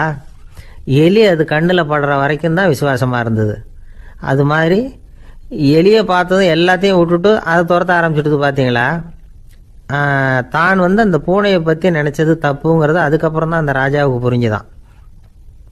சரி, இப்போ எதுக்கு இந்த கதையெல்லாம் அப்படிங்கிறீங்களா? இந்த பூனை மாதிரி தான் நம்ம மனசும். மனசை எவ்வளவு தான் பயிற்சி கொடுத்து பக்குவமாக வச்சுருந்தாலும் பார்க்குறதுக்கு பரமசாது மாதிரி தான் இருக்கும். பார்க்க வேண்டியதை பார்த்துட்டுதுன்னா பாஞ்சிரும். இந்த பூனை மாதிரி புலன் இன்ப பொருள்கள் கிட்டாத வரைக்கும் மனம் அடங்கி இருக்கிறது மாதிரி தான் தெரியும். கொஞ்சம் வாய்ப்பு கிடைச்சாலும் அது குதிக்க ஆரம்பிச்சிரும், தப்பு பண்ண ஆரம்பிச்சிரும். பெரிய பெரிய முனிவர்கள் வாழ்க்கையில் நடந்த வீழ்ச்சி இதை தான் நிரூபிக்குது. புலன்களின் ஆற்றல் அதிகம். அதனால் மனக்கட்டுப்பாடு பயிற்சிகளில் ரொம்ப எச்சரிக்கையாக இருக்கணுங்கிறார் சுவாமி சிவானந்தர். மது பழக்கத்தையே விட்டுவிட்டேன்னு உறுதியாக இருப்பான். கடை கண்ணில் பட்டுவிட்டதுன்னா கால் அவனை கேட்காமலே இழுத்துக்கிட்டு உள்ளே போயிடும். இதுதான் மனசுங்கிறது. அதுதான் அந்த ராஜா வளர்த்த பூனை. நம்மால் ஒருத்தன் அந்த ராஜா பூனை தலையில் விளக்க வச்சது மாதிரி இவன் தன்னுடைய தலையிலேயே ஒரு விளக்கை ஏற்றி வச்சுக்கிட்டு என்னத்தையோ தேட ஆரம்பித்தான். தேடிக்கிட்டு இருக்கிறான். தலையை ஆட்டாமல் நிதானமாக நடந்து ரொம்ப நேரமாக தேடிட்டு இருக்கிறான். அந்த சமயம் அங்கே வந்த ஒருத்தர், என்னத்தை தேடுறீங்கன்னு கேட்டார். அதுதான் மறந்து போச்சு அப்படின்னு இழுத்தான். சரி, கொஞ்சம் இப்படி உட்காருங்க, ஞாபகம் வந்ததும் தேட ஆரம்பிக்கலாம் அப்படின்னார் அவர். இவன் கொஞ்ச நேரம் உட்காந்து யோசித்தான். அப்புறம் திடீர்னு எழுந்திரிச்சான். ஞாபகம் வந்துட்டுதுன்னா. என்னன்னு கேட்டார். எங்கள் வீட்டில் இருந்த விளக்கை எங்கே வச்சேன்னு தெரியல, அதை தான் தேடிக்கிட்டு இருக்கிறேன், ஏற்றி வைக்கலாம்னு பார்க்குறேன் அப்படின்னா. இந்த உலகத்தில் நாம் நல்லபடியாக இருக்கணும்னா அதுக்கு முக்கியமாக தேவைப்படுறது 2. ஒன்று செல்வம், இன்னொன்று அறிவு. சரி, இது 2ல் சிறந்தது எது அப்படின்னு ஒரு கேள்வி கேட்டால் என்ன பதில் சொல்கிறது? இதே கேள்வியை ஹஸ்ரத் அலி அவர்கள்கிட்ட கேட்டாங்களாம். அவர் ஒரு பெரிய அறிஞர். கேள்வி கேட்டவங்களும் சாதாரண ஆட்கள் இல்லை, இவங்களும் அறிஞர்கள். ஒரு நாள் ஹஸ்ரத் அலி அவர்கள்கிட்ட 10 அறிஞர்கள் வந்தாங்களாம். ஐயா, நாங்கள் 10 பேரும் உங்ககிட்ட ஒரே கேள்வியை தான் கேட்க வந்திருக்கிறோம், ஆனால் எங்கள் 10 பேருக்கும் நீங்கள் தனித்தனியாக பதில் சொல்ல முடியுமா அப்படின்னு கேட்டிருக்காங்க. அதாவது அவங்க ஒரே கேள்விக்கு இவர்கிட்ட இருந்து 10 விதமான பதில் எதிர்பார்க்குறாங்க. சரி கேளுங்க, என்ன கேள்வி அப்படின்னார் அவர். அப்போ தான் அவங்க கேட்டாங்களாம், செல்வம் அறிவு இது ரெண்டுல சிறந்தது எது? இதுதான் கேள்வி. ஹஸ்ரத் அலி என்ன பண்ணார் தெரியுமா? அவங்கள ஒவ்வொருத்தராக கூப்பிட்டார். ஒவ்வொரு விதமான பதிலை சொல்லி அனுப்புனார். முதல்ல ஒருத்தரை கூப்பிட்டார், சொன்னார், அறிவுங்கிறது தீர்க்கதரிசிகள், ஞானிகள், மகான்கள் இவங்களோட பரம்பரை சொத்து. ஆனால் செல்வம்ங்கிறது கொடுங்கோலரின் ஆயுதம். அதனால் அறிவு தான் சிறந்தது அப்படின்னார். ரெண்டாவது ஆளை கூப்பிட்டார். உங்ககிட்ட செல்வம் இருந்தால் நீங்கள் தான் அதை காப்பாற்றணும். ஆனால் அறிவு உங்களை எப்பவும் காப்பாற்றும். ஆகவே அறிவு தான் சிறந்தது அப்படின்னார். மூணாவது ஆளை கூப்பிட்டார். செல்வந்தனுக்கு எப்போதும் விரோதிகள் அதிகம், ஆனால் அறிஞனுக்கு நண்பர்கள் அதிகம். அதனால் அறிவு தான் சிறந்ததுன்னார். அடுத்தவரை கூப்பிட்டார். செல்வம் அடுத்தவங்களுக்கு கொடுக்க கொடுக்க குறையும், ஆனால் கல்விங்கிறது அதிகரிச்சுக்கிட்டே வரும், கொடுக்கறதுனால குறையாது. அதனால் அறிவு தான் சிறந்ததுன்னார். இன்னொருத்தரை கூப்பிட்டார். அறிவுள்ளவன் எப்பவும் அதை அடுத்தவங்களுக்கு வாரி வழங்கிக்கிட்டே இருப்பான். அதனால் அவங்ககிட்ட தாராளத்தன்மை இருக்கும். ஆனால் செல்வந்தன்கிட்ட கஞ்சத்தனம் தான் இருக்கும். அதனால் அறிவு தான் சிறந்ததுன்னார். ஆறாவது நபரை கூப்பிட்டார். செல்வத்தை கள்வர்கள் திருடிட்டு போக முடியும், ஆனால் அறிவை அப்படி திருடிட்டு போக முடியாது அப்படின்னார். ஏழாவது நபரை கூப்பிட்டார். செல்வம் கால ஓட்டத்தில் அழிஞ்சிரும், ஆனால் அறிவை கால ஓட்டம் ஒன்றும் பண்ண முடியாது. ஆகவே அறிவே சிறந்ததுன்னார். எட்டாவது ஆளை கூப்பிட்டு சொன்னார், செல்வத்துக்கு எப்பவும் எல்லை உண்டு, நிறைவு உண்டு, அளவு உண்டு, கணக்கு உண்டு. ஆனால் அறிவுக்கு அப்படிப்பட்ட எல்லை எதுவும் கிடையாது. அதனால் அதுதான் சிறந்ததுன்னார். அடுத்தவனை கூப்பிட்டார். செல்வம் உள்ளத்தில் உள்ள ஒளியை போக்கிவிடும், இருட்டை உண்டாக்கிவிடும், விரிந்த மனப்பான்மையை குறுகலாக்கிவிடும். ஆனால் அறிவு அப்படி இல்லை, இருண்ட உள்ளத்தில் ஒளியை பாய்ச்சி அதை விசாலப்படுத்துது. அதுதான் சிறந்ததுன்னார். கடைசியாக 10வது நபரை கூப்பிட்டார். செல்வம் மனசில் செருக்கை உண்டாக்குது, ஆணவத்தை ஏற்படுத்துது. அதனால் நானே கடவுள்னு நினைக்கிற அளவுக்கு மனுஷனை தாழ்த்தி விடுது. ஆனால் அறிவு பணிவையும் பண்பாட்டையும் வளர்க்குது. அதனால் அறிவு தான் சிறந்ததுன்னார். ஆக இப்படி 10 பேருக்கும் 10 விதமாக பதில் சொன்னது மூலமாக ஹஸ்ரத் அலி அவர்கள் அறிவு தான் செல்வத்தை விட சிறந்தது அப்படிங்கிறதுக்கு 10 காரணங்களை சுட்டி காட்டியிருக்கார். அந்த அறிஞர் 10 பேர் கேட்ட ஒரே கேள்விக்கு 10 பதில் சொன்னார். நமக்கு வேண்டிய ஒருத்தர் 10 பேர் கேட்ட கேள்விக்கு ஒரே பதில் சொல்லி சமாளித்தார். கேள்வி என்ன தெரியுமா? என்கிட்ட வாங்கின கடனை எப்போயா திருப்பி கொடுக்க போகிற? இதுதான் அந்த 10 பேரும் கேட்ட ஒரே கேள்வி. இந்த மாதம் 26ஆம் தேதி தந்துடுறேன் அப்படிங்கிற ஒரே பதில் சொல்லி அவ்வளவு பேரையும் இவர் அனுப்பி வச்சுட்டாராம். எல்லாரும் போனதுக்கப்புறம் இவரை தனியாக கூப்பிட்டு கேட்டிருக்கிறாங்க. அது என்ன சார் கணக்கு, 26ஆம் தேதி அன்னைக்கு என்ன அதிசயம் நடக்க போகுது அப்படின்னு கேட்டிருக்காங்க. அதிசயம் அன்னைக்கு இல்லை, அதுக்கு முத நாளே நடக்க போகுதுன்னாராம். விவரமாக சொல்லுங்கன்னு இருக்காங்க. வேற ஒன்றும் இல்லைங்க, 26ஆம் தேதி தானே எல்லாரையும் வர சொல்லியிருக்கிறேன், அதுக்கு முத நாளே நான் புறப்பட்டு தலைமறைவாயிட போகிறேன் அப்படின்னாராம் ரொம்ப பெருமையாக. ஒரு ஊரில் ஒரு ராஜா இருந்தார். அந்த ராஜாவுக்கு ஒரு மந்திரி. ராஜா ரொம்ப நியாயமானவர், நேர்மையானவர், கண்டிப்பானவர். தப்பு செய்கிறது யாராக இருந்தாலும் தண்டனை கொடுப்பார். வேண்டியவங்களுக்கு ஒரு நியாயம், வேண்டாதவங்களுக்கு ஒரு நியாயங்கிறதெல்லாம் அவர்கிட்ட கிடையாது. ஒரு சமயம் அரசவையில் அந்த அமைச்சரே விதிமுறைகளுக்கு புறம்பா ஏதோ நடந்துகிட்டு இருக்கார். மன்னருக்கு கோபம் வந்துட்டுது. உடனே அந்த அமைச்சரை கிட்டத்தில் கூப்பிட்டு அவர் கன்னத்தில் ஓங்கி ஒரு அறை கொடுத்துட்டாராம். உடனே அந்த அமைச்சர் என்ன பண்ணார் தெரியுமா? நேராக போனார், அங்கே நின்றுக்கிட்டு இருந்த இன்னொருத்தர் கன்னத்தில் ஓங்கி அரைஞ்சார். அறை வாங்கினவர் திகைச்சு போயிட்டார். இவர் ஏன் நம்மளை அரைகிறார் அப்படின்னு யோசனை பண்ணார். மன்னரும் திகைச்சு போயிட்டார். நாம இவரை அரைஞ்சா அதுக்காக இவர் போய் இன்னொருத்தரை அரையணுமா அப்படின்னு யோசனை பண்ணார். இவருக்கு என்ன பைத்தியமானு கூட நினைக்க ஆரம்பிச்சுட்டார். ஆனால் என்ன ஆச்சுன்னா, அப்புறம் அமைச்சர் அவர் கவனிச்சுக்கிட்டு இருந்தாரா, அவர் இன்னொருத்தரை அரைஞ்சார் இல்லையா, அந்த அறை வாங்கின ஆசாமியை பார்த்து கத்திக்கிட்டு இருந்தார். யார்? அமைச்சர். ஏன்பா என்கிட்ட அறையை வாங்கிக்கிட்டு இப்படி விவரம் இல்லாமல் நின்றுக்கிட்டு இருக்கிறிய, நான் உனக்கு கொடுத்ததை நீ வேற யாருக்கிட்டையாவது கொடுத்துரு அப்படின்னார். உடனே அந்த ஆள் பார்த்தான், தனக்கு அடுத்தபடியாக நின்றுக்கிட்டு இருந்தவனை ஓங்கி ஒரு அறை அரைஞ்சான். அவன் கன்னத்தை தடவிட்டே யோசனை பண்ணான். இது ஏதோ புரிஞ்சுக்கிட்ட மாதிரி அடுத்தாப்புல நின்றுக்கிட்டு இருந்தவனை அரைஞ்சான். இப்படி இந்த அறை மாறி மாறி போய்கிட்டே இருக்குது. ஊரு பூரா பிரயாணம் பண்ண ஆரம்பிச்சுட்டுது. அன்னைக்கு ராத்திரி அந்த ராஜா படுக்கிறதுக்காக போனார். அந்த நேரம் பார்த்து அவர் கன்னத்தில் பலார்னு ஒரு அறை விழுந்தது. நம்மளே அரையிறது யாரு அப்படின்னு அதிர்ச்சியோட மன்னர் திரும்பி பார்க்குறாரு. அரைஞ்சது அவரோட மனைவி. என்னாச்சு உனக்குன்னு கத்துனார் ராஜா. உங்களுக்கு தெரியாதா, ஊர் பூரா ஒருத்தர் மாற்றி ஒருத்தர் மூலமாக இந்த அறை வந்து பிரயாணம் பண்ணிட்டு வருது அப்படின்னாங்க அந்த அம்மா. அப்படின்னா ஆரம்பித்த இடத்துக்கே வந்துட்டுதா அப்படின்னாராம் மன்னர். என்ன சொல்கிறீங்கன்னு கேட்டிருக்காங்க. இவர் விவரத்தை சொன்னாராம். அப்படின்னா நீங்கள் ஆரம்பித்து வச்ச இந்த விளையாட்டை நான் முடிச்சு வச்சுட்டேன் அப்படின்னாங்களாம் அந்த அம்மா. மறுநாள் காலை மறுபடியும் அரசவை கூடிச்சு அந்த அமைச்சர் மன்னரை பார்த்து கேட்டார், என்ன மகாராஜா, என்கிட்ட கொடுத்ததை திருப்பி வாங்கிட்டீங்களா அப்படின்னாராம். இப்படி நடக்கும்னு நான் எதிர்பார்க்கவே இல்லைன்னார் மன்னர். ஆனால் நான் எதிர்பார்த்தேன். அது எங்கே போயிட போகுது, ஊர் பூரா சுற்றி கடைசியில் உங்ககிட்ட தான் வந்து சேரும் அப்படிங்கிறது எனக்கு தெரியும் அப்படின்னார் அமைச்சர். இந்த கதை வந்து வேடிக்கையாக இருந்தால் கூட இதில் உள்ள கருத்து முக்கியமானது. இந்த உலகத்தில் பல கருத்துக்கள் இப்படி தான் மாறி மாறி சுற்றி வந்துக்கிட்டே இருக்குது. நம்மால் ஒருத்தன் தன்னுடைய நண்பன் ஒருத்தனை கடத்தெருவில் பார்த்தான். உடனே ஓடி போய் பலார்னு ஒரு அறை கொடுத்தானான். அவன் கண்ணத்தை தடவிட்டு ஏன்டா என்ன அரைஞ்சேன்னு கேட்டிருக்கான். நீ ஏன்டா என்ன முட்டாள்னு என் மனைவிட்ட போய் சொன்னேன் அப்படின்ட்டுருக்கான் அவன். உன்னை ஒரு முட்டாள்னு சொன்னதுக்காகவா நீ என்ன அரைஞ்ச அப்படின்னு கேட்டிருக்கான் இவன். டேய், நான் அதுக்காக அறையலப்பா, அது ஒரு பெரிய ரகசியம் நான் முட்டாளுங்கிறது. அந்த ரகசியத்தை நீ வந்து ஏன் எங்கள் வீட்டில் போய் சொன்னேன், அதுக்காக தான் அரைஞ்சேன் அப்படின்னு நான் அவன். ஒரு இலக்கிய கூட்டம் ஏற்பாடு பண்ணியிருக்கிறோம், நீங்கள் அவசியம் வந்து அதில் பேசணும் அப்படின்னு கேட்டுக்கிட்டார் ஒருத்தர். வேணாங்க, 4 பேருக்கு முன்னாடி வந்து நிற்கிறதுனா எனக்கு ரொம்ப கூச்சமாக இருக்கும் அப்படின்னாரு இவர். ஏன் சார் இன்னமும் குழந்த மாதிரி கூச்சப்படுறீங்களே அப்படின்னார் அவர் ஒரு மாதிரியாக சமாளித்து அனுப்பி வச்சுட்டு அதுக்கப்புறம் அதை பற்றி இவர் யோசித்து பார்த்துருக்கார்.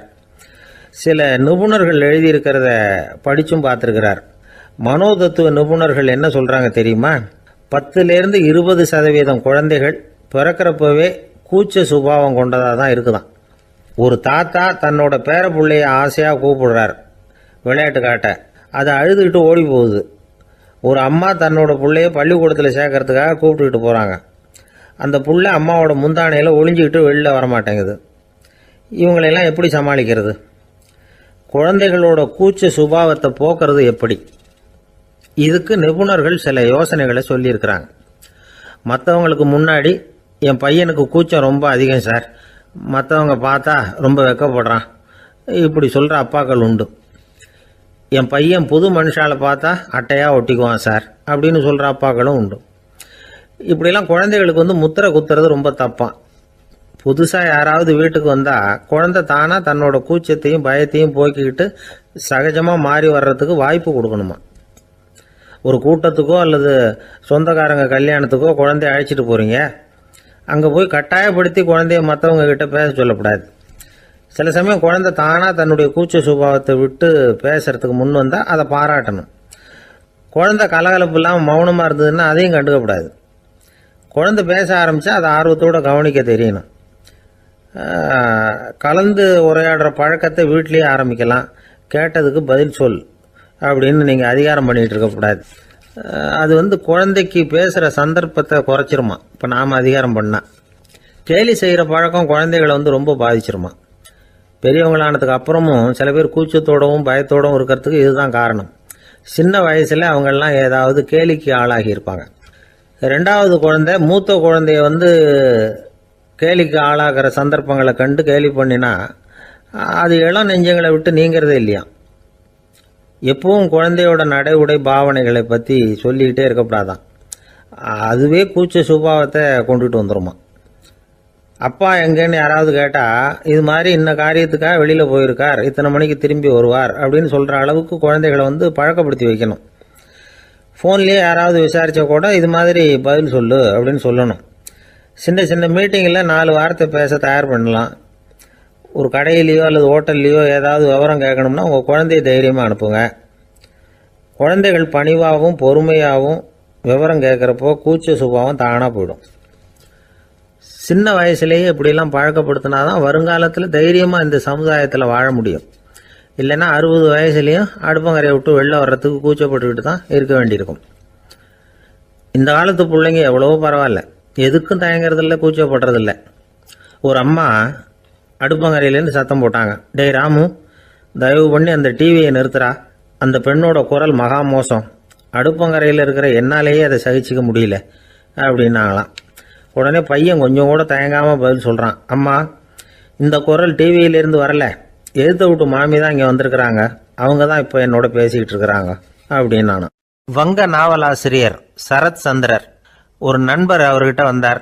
வழக்கமாக எல்லா எழுத்தாளர்கள்கிட்டையும் கேட்குற ஒரு கேள்வியை கேட்டார். நீங்கள் எழுத்துத்துறைக்கு வந்தது எப்படி? இதுதான் கேள்வி. அதை தெரிஞ்சு என்ன பிரயோஜனம்னார் சரத் சந்திரர். சும்மா சொல்லுங்களேன், தெரிஞ்சுக்கிறேன் அப்படின்னார் வந்தவர். சரி சொல்கிறேன்னு ஆரம்பித்தார். நான் ரங்கூனில் வேலை பார்த்துக்கிட்டு இருந்தேன். சம்பளம் பத்தல. வேலையும் பார்த்துக்கிட்டு ஒரு பலசரக்கு கடை வைக்கலாம்னு நினச்சேன். என்னால் மளிகை கடை வச்சு சரியாக நடத்த முடியுமாங்கிற சந்தேகம் என் மனைவிக்கு. அதை சோதனை பண்ணி பார்க்கணுங்கிறதுக்காக சில பொருள்களின் அளவு, அதோட விலை, இப்படி சிலதை சொல்லி எல்லாத்தையும் மனக்கணக்காக கூட்டி போட சொன்னாங்க. என்னால் சரியாக கூட்டி சொல்ல முடியல. உங்களால் மளிகை கடை நடத்த முடியாதுன்னு சொல்லிவிட்டாங்க. உடனே என்ன பண்ணுறது, வேறு வழி இல்லை, கதை எழுத ஆரம்பிச்சிட்டேன் அப்படின்னார். கேட்டவருக்கு சிரிப்பு வந்துட்டு தான். சரத் சந்திரர் ஒரு பக்கம் சீரியஸான நாவல்கள், சிறுகதைகள் எழுதியிருந்தாலும் அவருடைய இன்னொரு பக்கம் வேற விதம். நண்பர்கள்கிட்ட பேசும்பொழுதும் சரி, அவர்களுக்கு கடிதங்கள் எழுதும்போதும் சரி, கேலியும் கிண்டலும் நகைச்சுவை உணர்வும் அதிகமாக இருக்கும். காந்திஜி ஒரு சமயம் கல்கத்தாவுக்கு வந்திருந்தார். தேசபக்தர்கள் பல பேர் அவர்கிட்ட பேசிக்கிட்டு இருந்தாங்க. அப்போது சரத் சந்திரரும் அங்கே இருந்தார். கிரண் சங்கர் ராய் அப்படிங்கிறவரும் அங்கே இருந்தார். அவர் சொன்னாராம், காந்திஜியோட பழகிய முதல் வங்காளி நான் தான். போயர் யுத்த காலத்தில் இவர் லண்டனுக்கு வந்திருந்தப்போ என்கிட்ட தான் வங்காள மொழி கற்றுக்கிட்டார் அப்படின்னாராம். உடனே சரத் சந்திரர் காந்திஜியை பார்த்து, இவர் உங்களுக்கு வங்காள மொழி கற்றுக் கொடுத்தது உண்மைதானா அப்படின்னாராம். ஆமான்னாராம் காந்தி. அதனால தான் உங்களால் வங்காள மொழி கற்றுக்க முடியல அப்படின்னாராம். எல்லாரும் சிரிச்சாங்களாம். சரத் சந்திரர் சாம்தாபேர் அப்படிங்கிற கிராமத்தில் தங்கியிருந்தார். ஒரு இலக்கிய நிகழ்ச்சியில் கலந்துக்கிறதுக்காக. அதுக்காக ஒரு கல்கத்தாவுக்கு போக வேண்டிய சூழ்நிலை. அதுக்காக புறப்பட்டார். அந்த சமயத்தில் பின்னாடி இருந்து யாரோ அவரை கூப்பிட்டாங்க. இப்படி கூப்பிட்டவரை பார்த்து இன்னொருத்தர் யாரோ அதட்டி இருக்கிறாங்க. போகிறவரை ஏன் இப்படி கூப்பிடுறீங்க அப்படின்னு. ஏன் கூப்பிட்டா என்னன்னு கேட்டிருக்கார் சரத் சந்திரர். புறப்படுறவங்கள பின்னாடி இருந்து கூப்பிடுறது அபசகுனம், போகிற இடத்துல ஏதாவது ஆபத்து வரலாம் அப்படின்னு அதுக்கு விளக்கம் கொடுத்துருக்கிறார் அவர். உடனே சரத் சந்திரர் சொன்னாராம், இதோ இவங்க என்னை இலக்கிய கூட்டத்துக்கு அழைச்சிட்டு போகிறாங்களே, இதை விட வேற என்ன ஆபத்து வந்துட போகுது அப்படின்னாராம். இப்படி சரத் சந்திரருக்கு இயல்பாகவே நகைச்சுவை உணர்வு உண்டு. அவருடைய நண்பர் ஒருத்தர் வீட்டுக்கு கூப்பிட்டுருந்தார். அங்கே ஒரு கச்சேரிக்கு ஏற்பாடு பண்ணியிருந்தாங்க. சரத் சந்திரருக்கு இயல்பாகவே கச்சேரியில் நீண்ட ஆலோசனையெல்லாம் கேட்கறதுக்கு பொறுமை இருக்காது. அதனால் மெதுவாக பாட போகிறவர் எப்படி அப்படின்னு கேட்டிருக்கார். அவருக்கு ரொம்ப நல்லா பாட தெரியும் அப்படின்னு சொல்லியிருக்கிறாங்க. அதுக்கு சரத் சந்திரர், பாட தெரியுங்கிறது சரி, பாட்டை நிறுத்த தெரியுமா அதை சொல்லுங்கள் முதல்ல அப்படின்னாராம். ஒரு பெரியவர் உட்கார்ந்துருக்கிறார். அவரை சுற்றி அவருடைய தோழர்கள் உட்காந்துருக்கிறாங்க. ஏதோ ஒரு முக்கியமான செய்தியை அவர் அவங்களுக்கு சொல்லிகிட்டு இருக்கிறார். அவங்களும் ஆர்வமாக கேட்டுக்கிட்டு இருக்கிறாங்க. இந்த சமயத்தில் யாரோ ஒரு ஆள் வேகமாக அங்கே வர்றார். வர்ற வேகத்திலேயே எனக்கு ஏதாவது உதவி செய்யுங்க அப்படின்னு கேட்டுக்கிட்டே வர்றார். கேட்கறது உதவி, ஆனால் குரல் மிரட்டுறது மாதிரி இருக்குது, அதட்டி கேட்கறது மாதிரி இருக்குது. இதை கேட்டதும் அந்த பெரியவர் ஆத்திரப்படலை, ஆனால் அவரை சுற்றி இருந்தவங்க ஆத்திரப்பட்டாங்க. இதை பெரியவர் கவனித்தார். கொஞ்சம் அமைதியாக இருங்கன்னார். வந்தவரை கூப்பிட்டார். அவருக்கு சில பொருள்களை கொடுத்தார். என்னங்க இப்போ உங்களுக்கு மகிழ்ச்சி தானே அப்படின்னார். ஆ அப்படின்னு அலட்சியமாக அவர் சொல்கிறார். நான் உங்களை நல்ல முறையில் நடத்தினேன்னா அப்படின்னு கேட்குறாரு அவர் மறுபடியும். அதெல்லாம் ஒன்றும் இல்லை அப்படின்னு சொல்லி அவர் சொல்லிகிட்டு இருக்கிறாரு. குரலில் கடுமை குறையில. சுற்றி இருந்தவங்களால இதை பொறுத்துக்க முடியல. கோபத்தோடு அவரை நோக்கி நெருங்க ஆரம்பித்தாங்க. பெரியவர் அவங்களையெல்லாம் தடுத்து நிறுத்தினார். வந்தவரை வாங்க என்னோட அப்படின்னு சொல்லி அழைச்சிட்டு போனார். வீட்டுக்கு போனார். அங்கே போனதும் இன்னும் சில பொருள்களை எடுத்து அவர்கிட்ட கொடுத்தார். இப்போ திருப்தி தானே, நான் உங்ககிட்ட நல்ல முறையில் நடந்துக்கிட்டேனா அப்படின்னார். அவர் முகம் இப்போ தான் கொஞ்சம் மலர்ந்தது. ரொம்ப நன்றி, இறைவன் உங்கள் குடும்பத்துக்கு எல்லா நன்மைகளையும் செய்வான் அப்படின்னு சொன்னார்.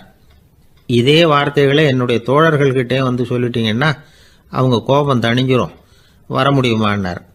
கண்டிப்பாக வர்றேன் அப்படின்னாரு. மறுநாள் காலையில் அந்த இடத்துக்கு வந்தார். அதே மாதிரி சொல்லிவிட்டு அவர் போயிட்டார். தோழர்கள்லாம் ரொம்ப வியப்போடு பெரியவரை பார்த்தாங்க. அந்த பெரியவர் தான் நபிகள் நாயகம். அவர் சொன்னார், ஒருத்தன் ரொம்ப ஆசையாக ஒரு ஒட்டகத்தை வளர்த்துக்கிட்டு வந்தான். ஒரு நாள் அந்த ஒட்டகம் வந்து கயத்தை அறுத்துக்கிட்டு ஓடி போயிட்டுது. அக்கம் பக்கத்தில் இருக்கிறவங்கெல்லாம் அந்த ஒட்டகத்தை பிடிக்கிறதுக்கு முயற்சி பண்ணாங்க. அதை துரத்திக்கிட்டு ஓடினாங்க. ஒட்டகம் வந்து தாறுமாறாக ஓட ஆரம்பிச்சுது. இந்த சமயத்தில் ஒட்டகத்தை வளர்த்தவன் அங்கே ஓடி வந்தான். நீங்கள் அதை ஒன்றும் செய்ய வேணாம், விட்டுருங்க. அதோட சுபாவம் எனக்கு நல்லா தெரியும். அதை சுலபமாக என்னோடய வழிக்கு கொண்டுகிட்டு வந்துட முடியும். நான் பார்த்துக்கிறேன், விட்டுருங்கோ அப்படின்னா. எல்லாரும் விலைக்கு போயிட்டாங்க. இவன் என்ன செஞ்சான் தெரியுமா? கொஞ்சம் புல்லை கையில் எடுத்துக்கிட்டு அந்த ஒட்டகத்தை நெருங்கினான். அவ்வளவுதான். அது ஓடி வந்து இவன் காலடியில் உட்காந்துக்கிட்டது.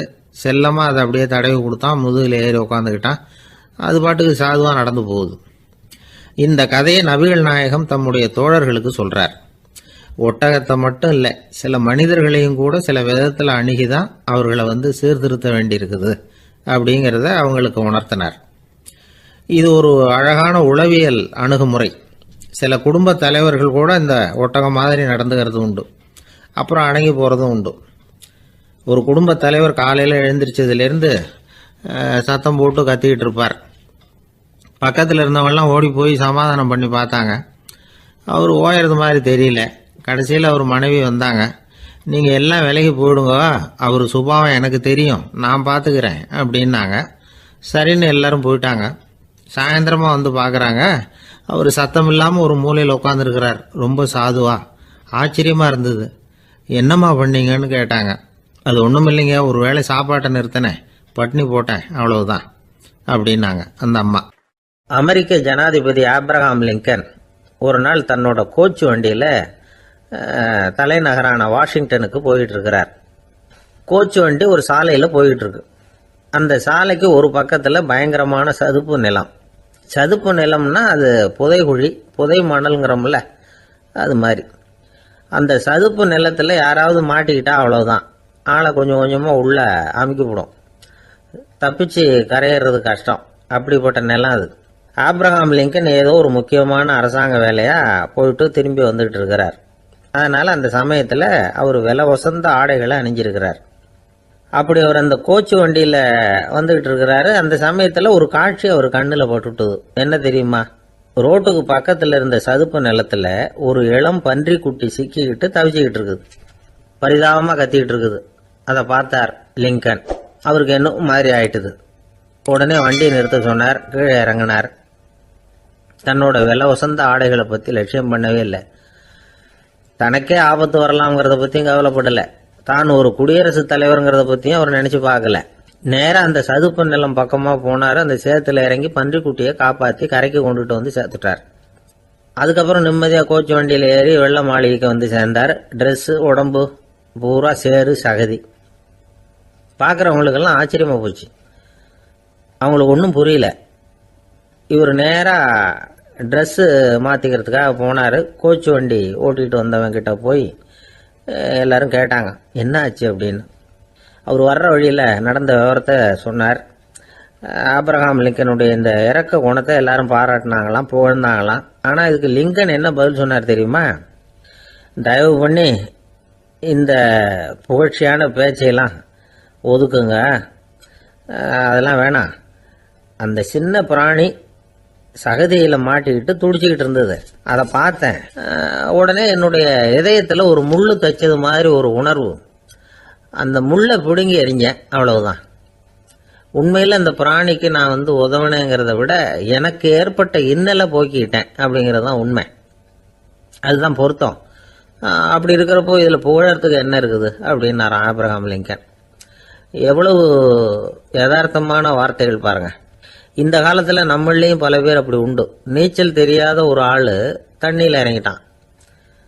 தண்ணி ஆழம்ங்கிறது அப்புறமா தான் தெரிஞ்சுது. தத்தளிக்க ஆரம்பிச்சுட்டான். வாழ்னு கத்துறான். கரையில் நின்றுட்டு இருந்த ஒருத்தர் இதை பார்த்தார். உடனே அவருக்கு இதயத்தில் முள்ளு தைச்சது மாதிரி ஒரு உணர்வு. உடனே குபீர்னு தண்ணியில் பாஞ்சார். அவரை காப்பாற்றி கரைக்கு கொண்டுட்டு வந்து சேர்த்தார். இதை பார்த்துக்கிட்டு இருந்த இன்னொருத்தர் காப்பாற்றின அந்த ஆளை பாராட்டி புகழ்ந்தார். என்ன புகழாதீங்க சார் அப்படின்னார் அவர். ஏன்னு கேட்டார் இவர். நான் அந்த ஆளை ஏன் காப்பாற்றினேன் தெரியுமா? அவன் நேற்றுக்கு என்கிட்ட 300 ரூபா கடன் வாங்கியிருக்கிறான். இவன் தண்ணியில் போட்டான்னா நான் கொடுத்த கடனும் தண்ணியில் போடும். அதனால தான் விழுந்து காப்பாற்றினேன் அப்படின்னா அந்த ஆள். ஒருத்தர் இருக்கார், நல்ல உத்தியோகத்தில் தான் இருக்கிறார். ஆனால் எப்போ பார்த்தாலும் முகத்தை வெறுப்பாக வச்சிருப்பார். அப்படியே வருவார் போவார். ஏன் சார் இப்படி இருக்கிறீங்க அப்படின்னு விசாரித்தோம். ஏன்டா இந்த வேலைக்கு வந்தோம்னு இருக்கு சார் அப்படின்னார். உங்கள் வேலை உங்களுக்கு பிடிக்கலையா அப்படின்னு கேட்டோம். இல்லைன்னார். இப்படிப்பட்டவங்க வெற்றிகரமான வாழ்க்கை வாழ முடியாது. இது நிபுணர்கள் கருத்து.